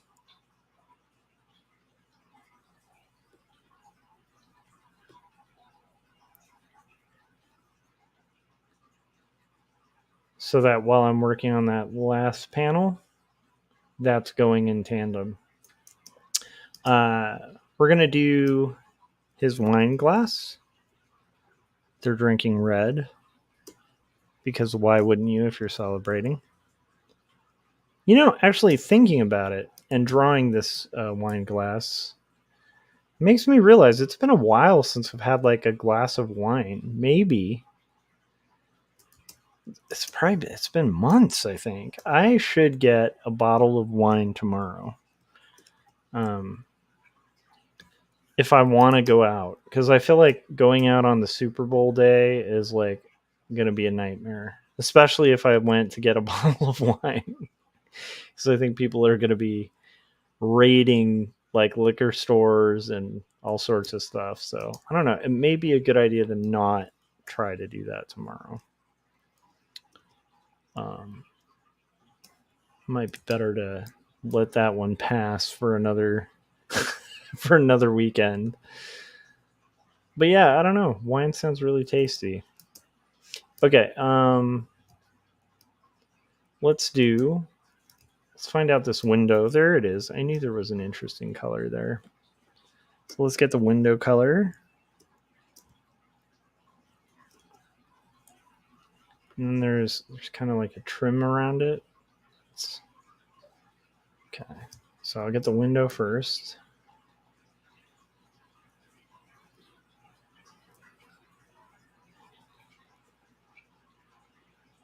And then I'll do this, which is going to be the trim. And then, let's see. Okay, and then I think we'll do our, what else? Just peeking at it. Okay, so I think we'll do this, and then this. Boom. Do our roof.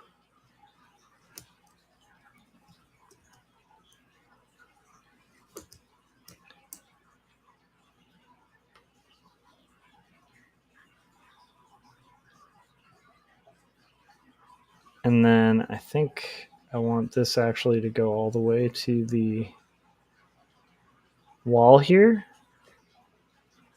And then we'll do our other color. And then our bars, which are this color.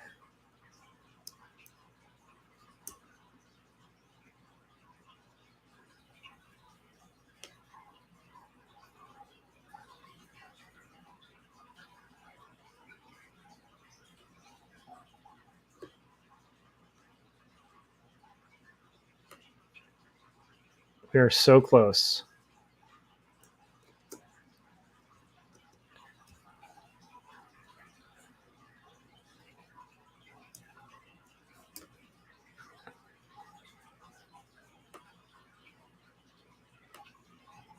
And then I'm going to do the sky.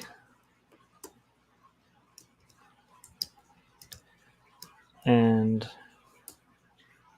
did I miss I missed that. It's one thing I missed that I need to fix real quick. Can't believe I didn't catch that. Okay. So now I'm going to go ahead and save. And then I'm going to make the part we haven't colored yet magenta again.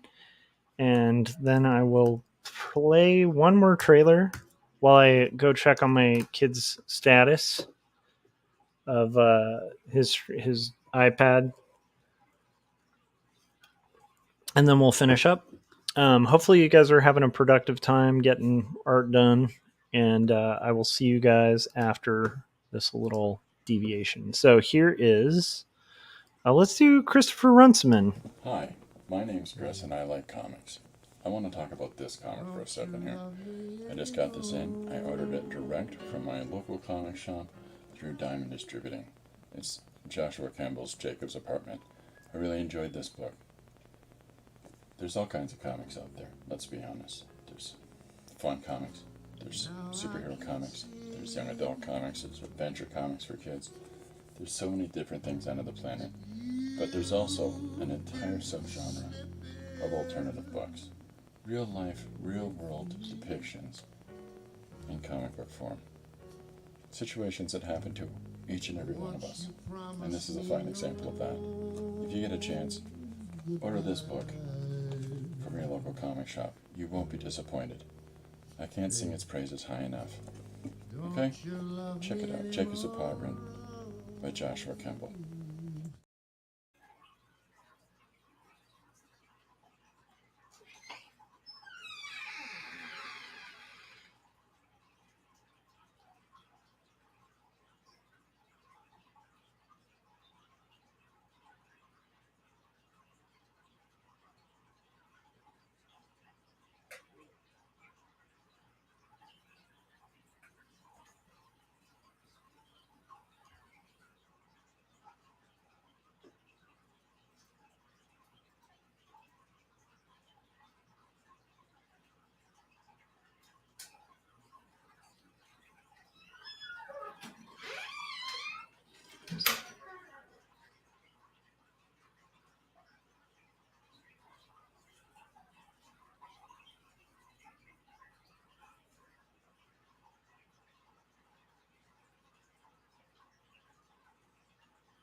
Okay, it looks like everything's good. The restore is back in progress.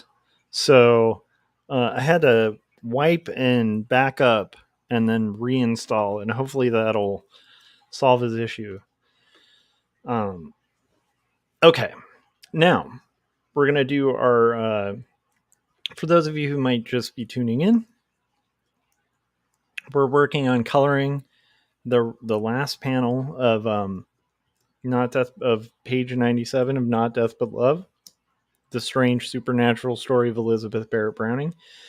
And then from there, we're going to just do color holds on the sky, and then we're going to call it a night on this stream. So all within, hopefully by like 1, I'll be done. So the setback of, having to work on stuff that wasn't the comic, which is not a setback, really. It's just life. Ends up kind of working out, and I think I'll be able to get some decent sleep, which is exciting. But I do have to hit the timeline of getting this done today. So, or I guess tomorrow, which is today now. But it needed to be done yesterday, so it will be done in turn today. Robert's easy, so that's why I'm starting with him in the foreground. Pretty easy peasy there, where you have a very prominent foreground figure.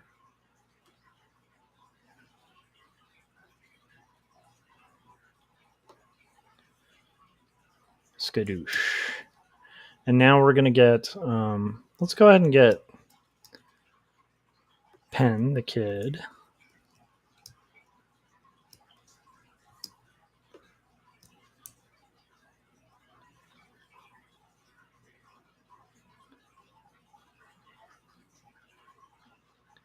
Working in a bit of a different order here, but partially just out of order of like what is going to work and reduce larger chunks of space from this needing to get done. Okay, let's do white on Penn.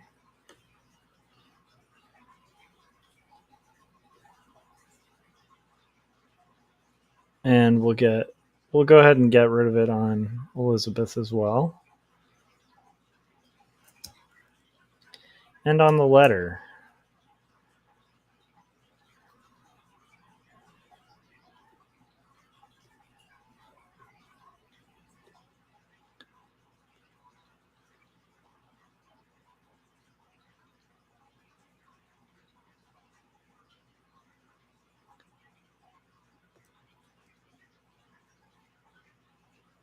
Okay. And Elizabeth's white as well in these spots. So I'll go ahead and select those. Even with making my selections, it's funny. There is definitely a time of day. Like when I was younger, I used to be able to like rock like super late night sessions, and I would just have like loads of coffee. So at this point in the day or in the night, I'd be, into like my second pot of coffee, and I've since kind of weaned a little bit off coffee. I still love coffee and I still drink coffee, but I don't do it to the excess that I used to. And so most of my coffee consumption is like in the morning and then maybe like midday or something, a cup. But it's like I'm not quite pounding just, full pots of coffee as often as I used to. And so it's interesting because I definitely can feel myself slowing a little bit as the night goes on. But I am confident that we will finish this task.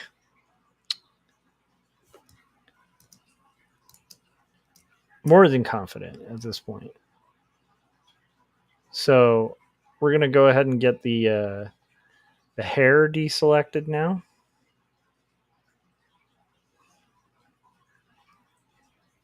And that's pretty cool because it's going to put us in a good spot. I have thumbnails for I think I've mentioned this to you guys. But I have a pitch project that I was going to put together over Christmas break, and it's just been getting put off and put off. It was partially put off because of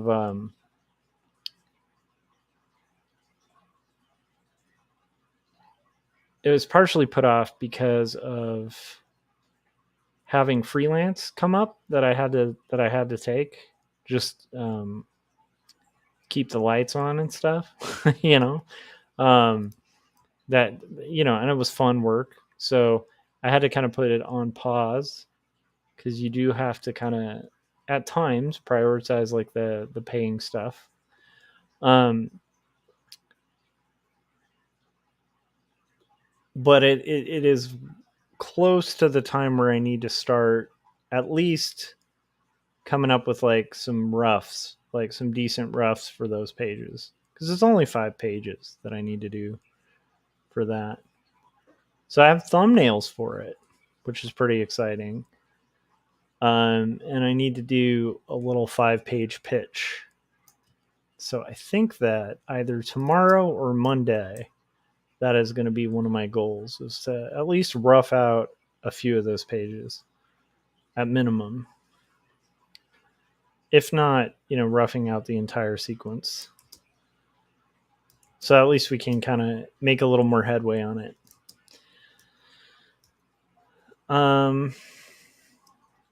Okay. Get her ring.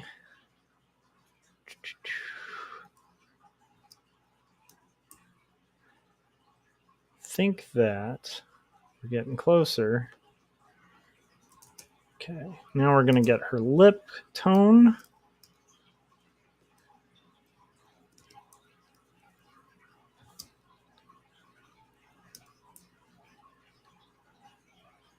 And I think we can just knock out her skin tone pretty soon too.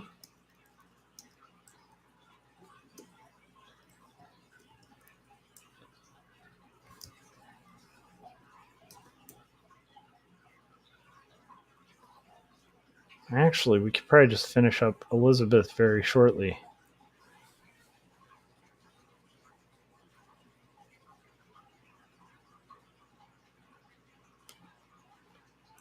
Let's get her hair again here.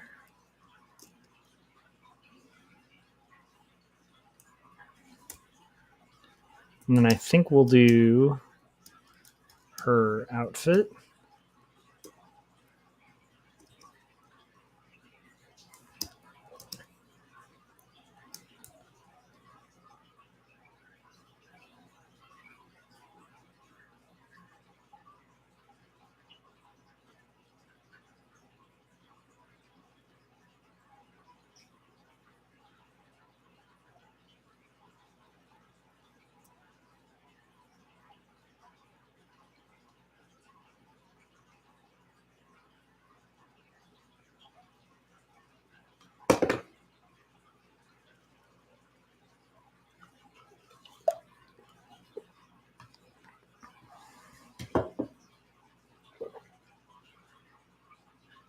And after that, we should be good to get the rest of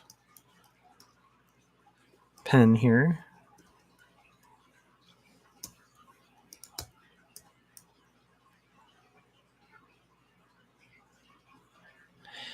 It's funny, when I was first reading this script, I thought it was so strange that his name was Penn, and I was thinking, nobody's named Penn. And then I remembered, wait a minute, one of the most famous magicians in the world is named Penn, Penn Jillette. So I was like, oh, that's funny. I wonder if there's a reference there to the Brownings, or if that was just a common name. Okay. Let's get that skin tone.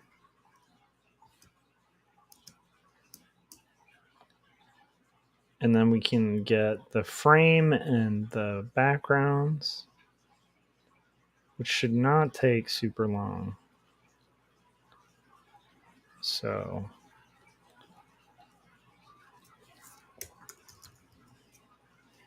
It is funny. Comics to me are such a game of patience.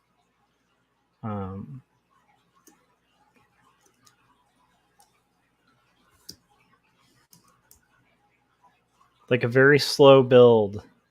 And then you start seeing things come together. And the next thing you know, you're almost done with the page. But the whole time you're working on the page, it never feels, at least for me,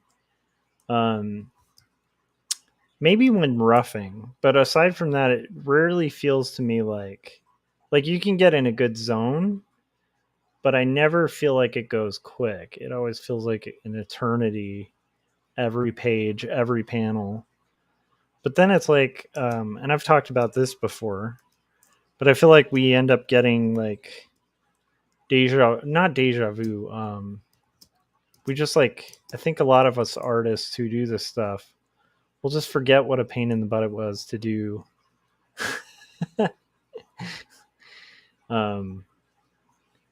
You know, yeah.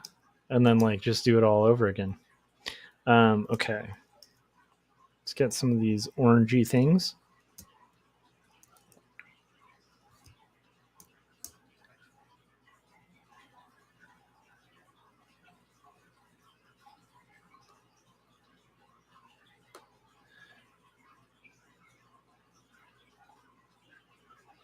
And I think once I have this flatted, I think I'll take another commercial break or whatever, because that'll be the time where I can just cross check to make sure like everything's going well with his file transfer and fixing up my poor boy's iPad. Yeah, because my hope is to be, rad dad tomorrow for a minute and have his problem fixed. There's nothing you like more, I think, as a parent than like being able to fix an issue that's bumming your kid out. I feel like that's half the job. So I'm hoping to kind of be able to do that. And I want to make sure to check that after I get these flats done. But these flats are very close to done, so that shouldn't be too long.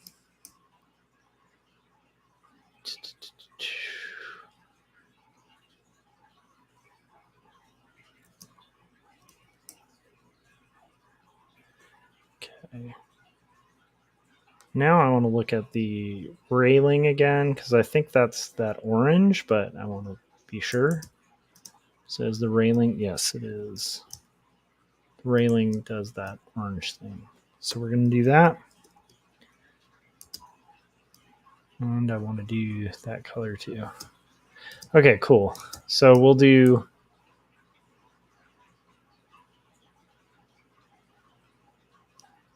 this here. Maybe this here. It's a bit of a tangent on this, but I think once shaded, it's not as blatantly obvious of a tangent on that mouth. Okay. Boom. Then boom. Let's see what we did. Okay. And now what I want to do is just get those windows blocked out. I think what we might do here is just kind of like use the window color.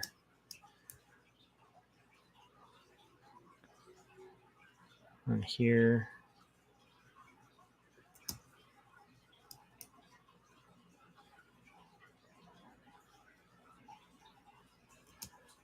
And then here. Some of these are doors too, but it's pretty simplified. And let's get our roof colors.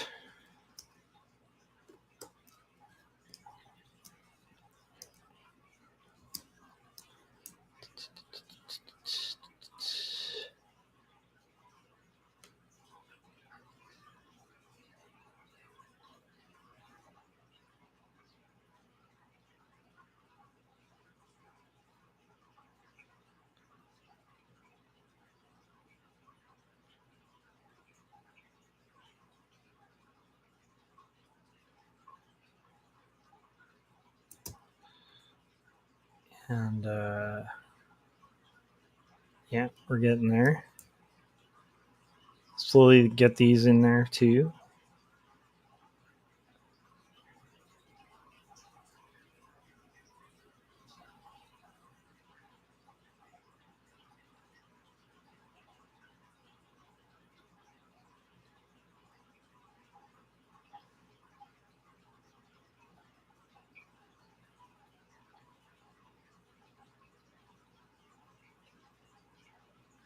And then we'll get our building colors, which are going to be kind of this. Yeah. Perfect.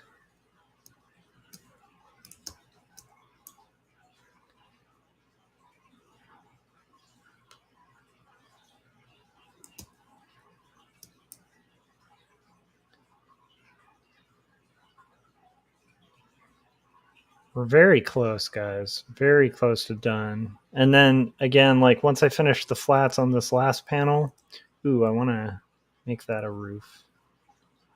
Once I finish the flats on this panel, then we'll take another little commercial break, and then after that, we'll color hold the sky, which should be really fun. And if you guys have never seen color holding, I can say it'll be rad. Okay, I'm going to do the clouds first because that'll be easier to kind of deselect those out. And we'll freeform these. Hopefully it's not the wrong decision. Okay. Oh, I made a mistake. I want to do the... Okay. Definitely want to do these mountain parts for a bit too. So I think that's good. I want to see, is that going to go 3 levels or 2? I think 2 is good. Okay, back to the white.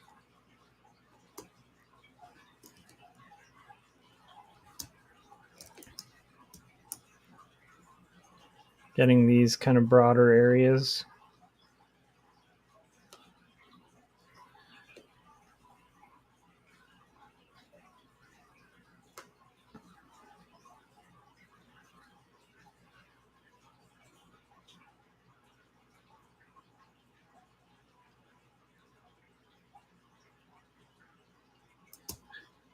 Now, out of curiosity, can you guys hear the water tanks, like the aquariums?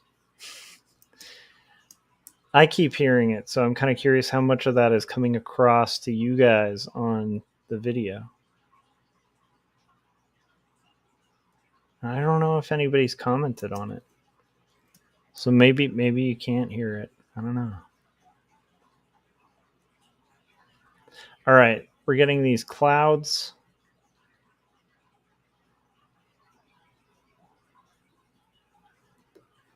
And the color holding is going to be so fun because I do like the moment you color hold skies, especially because it just like suddenly the color just like pops.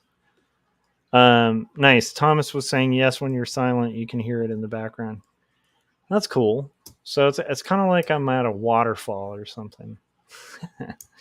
Okay, guys, we have finished the flats for this page. So all I need to do now, I'll show you the previous page. And that way you guys can kind of see some of the layers of color hold. Is just bring some of that beautiful color hold that I did here into here, which is going to be fairly quick and fairly fun to do. But first, we're going to take a break, and I'm going to check on my kids' transfer. So let's put on Wordzoid. Well, Peter, since I'm such a big music fan, I'm going to have to go with Karen Carpenter. Oh, Stu, I'm sorry. That's the incorrect answer. Trish, what you got for us? I'm gonna go with Kim Gordon. All All right, let's check that answer. Kim Gordon. Do we have a Kim Gordon? Yes, and that means you're our new Wordzoid champion, Trish. Dale, tell Trish what she's won. Trish, you've won a copy of 2 Stories, a memoir of faith and mental illness. Handwritten, hand-drawn, and handed to you by artist and writer Joshua Kemble. But wait, that's not all. You've also won a copy of Jacob's Apartment, the story of a doomed romance. What happens when you take Eternal Sunshine of the Spotless Mind and put it in a blender with Ghost World? You get Jacob's Apartment, written and illustrated by Joshua Kemble. Trish, thank you for playing Wordzoid. All right, great job, Trish. I was told I was going to get a lifetime supply of paper towels.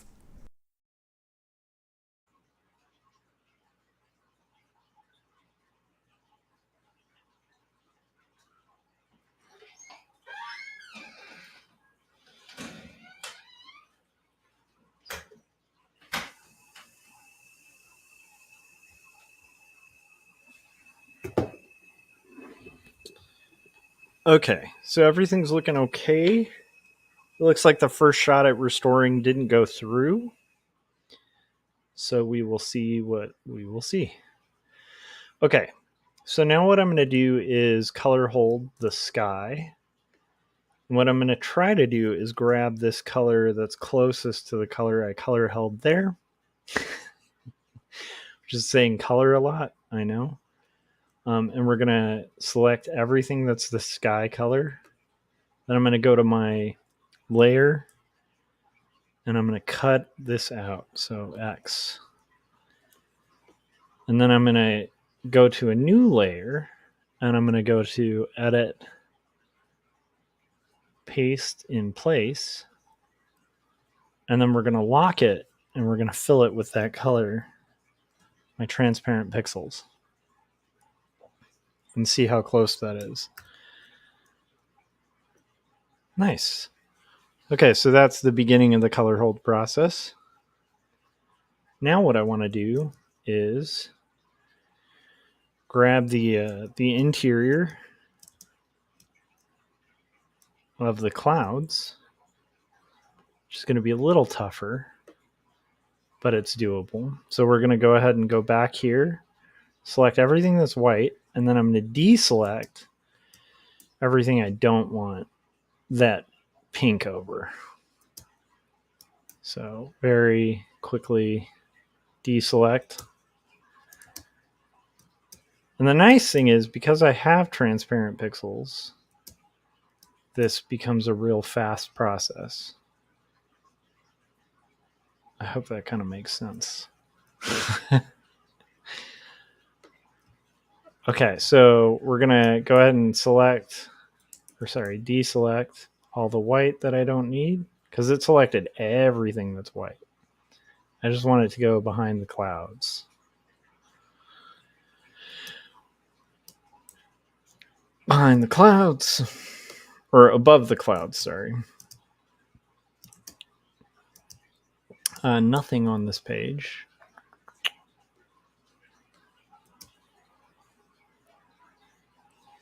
And then nothing on this page, which is great. And then real easy on this page. So again, now I'm going to go to my black and white layer. I'll lock again. I'm going to go to Edit, Paste in Place. I'll lock that. And I'm going to color fill that.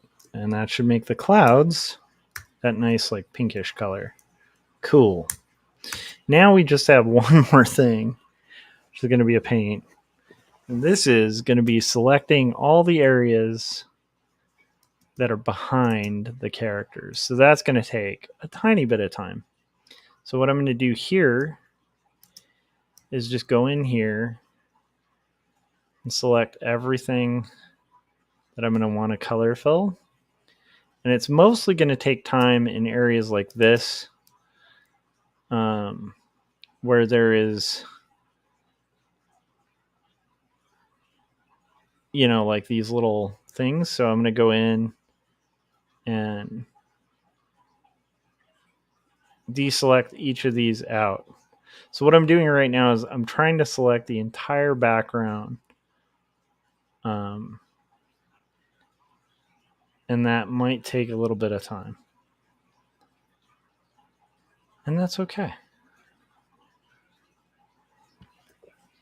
I also want to go check on the computer real quick just to make sure that transfer process is going.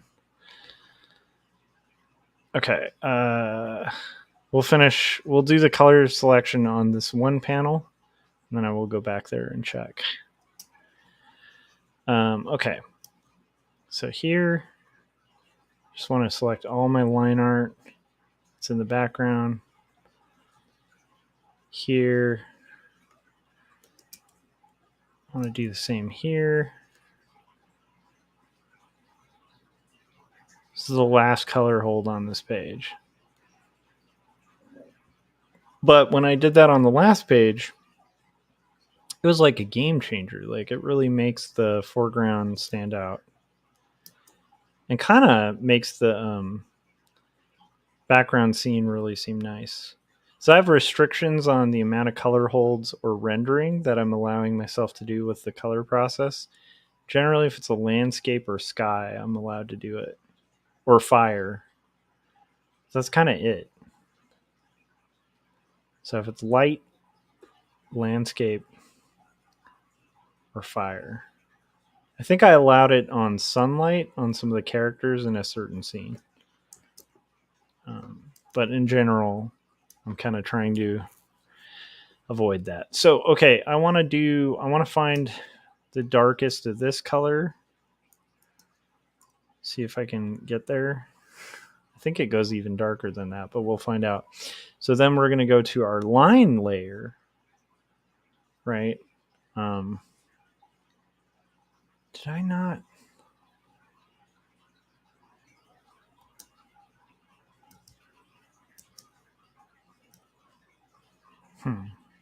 Okay, now we're going to go to our line layer, which is up here. And I want to basically unlock it, cut, lock it again, and then go to edit, paste in place. And now I want to go to here, lock it, and then we'll do a color fill. And now we have our line at that like kind of color. Let's see if that works. Yep. Okay, so I did that for one. We're going to do that for all of them in a second. Let me play like another real quick one. This one will be Philip Chandler's trailer. Hi, my name is Phil Chandler. I'm a freelance artist, illustrator, and cartoonist. Today, though, however, I want to tell you about a graphic novel I picked up recently called Jacob's Apartment. This book was both written and beautifully illustrated by Joshua Kemble. It is the story of a doomed romance that causes the main character to question his beliefs and his faith, while he's also going through other tragedies in his life. Every page has been illustrated by hand and digitally colored with painstaking detail. It is an emotional story that causes you to think and even question things in your own life. And while the story is a tragedy, it is one that I was completely entertained by and I highly recommend. You can currently find this on Amazon or even check in with your local bookstore and see if you can order it. And while you're at it, you can also check out my Instagram at Phil Chandler Arts and also my YouTube channel by the same name, Phil Chandler Arts. And go buy Jacob's Apartment.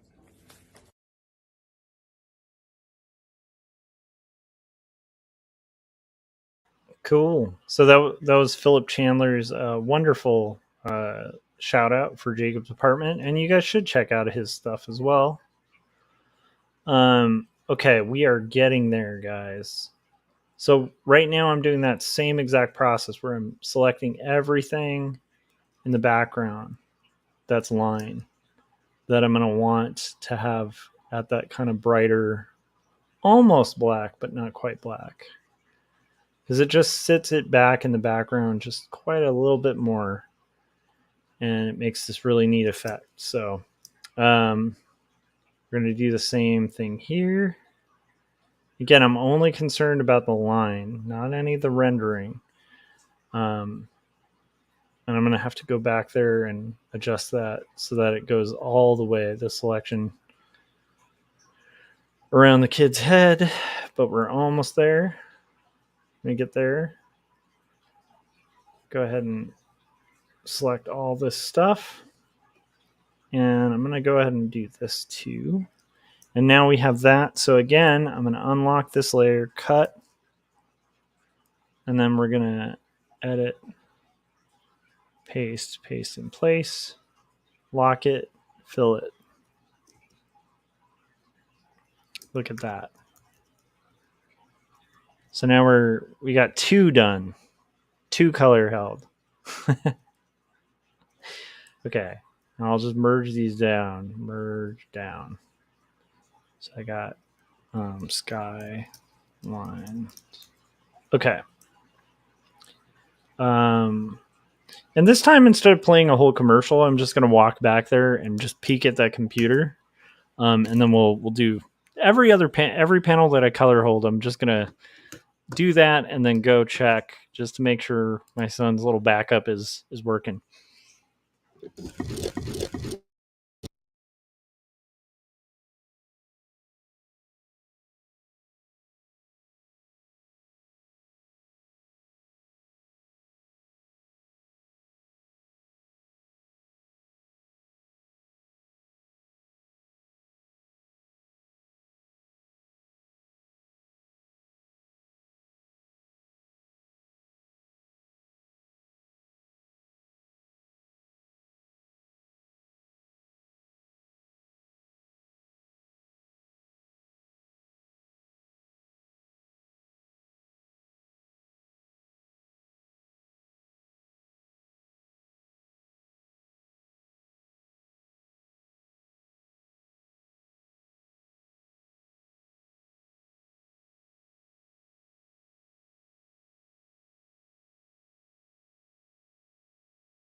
Check. Check.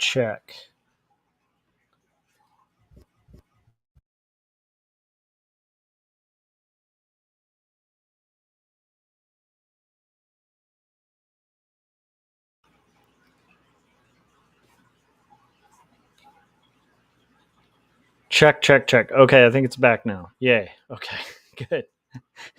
We got it. Okay. Thanks, Thomas, for the heads up on that. Yeah, so what I did was I ran back there to check on the computer, like a Laurel and Hardy sketch or a Three Stooges sketch with my headphones still attached to my microphone. And so as I walked, it like pulled the mic, which pulled the cord that was plugging the mic to the computer. That was straight up slapstick comedy right there. Just for your entertainment. That's why I did it. It's to wake you guys up a little bit. It's the wee hours. We need a laugh. We need some slapstick Kemble going on. Some Krembles, you know. Okay.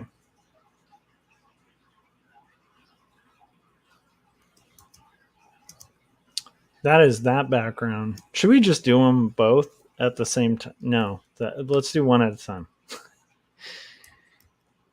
I just have a feeling if I try to do both, I'll just end up messing up my selection and then have to reselect both. So let's just continue. Paste special, paste in place.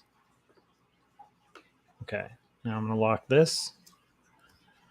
Color fill that. Boom. Skylines, move down, merge down.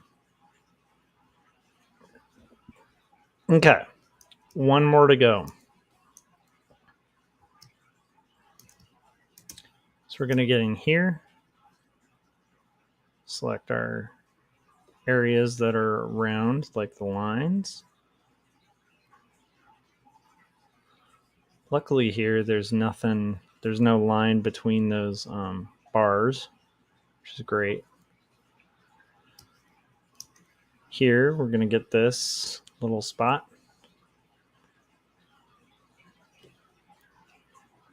Around her hair.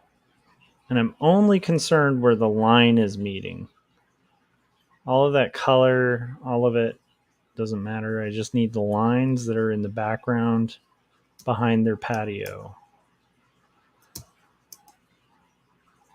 And as long as I'm getting those, we should be good.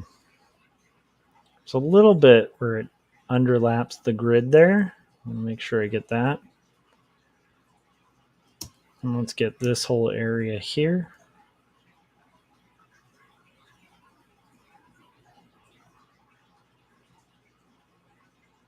And we'll get this whole area here too.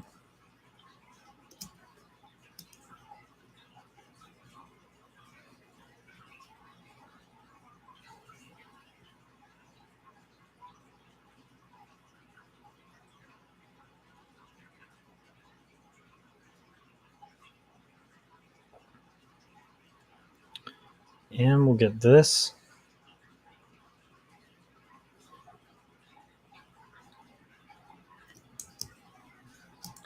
And now we have all the lines there. So I think this is our last color hold of the night.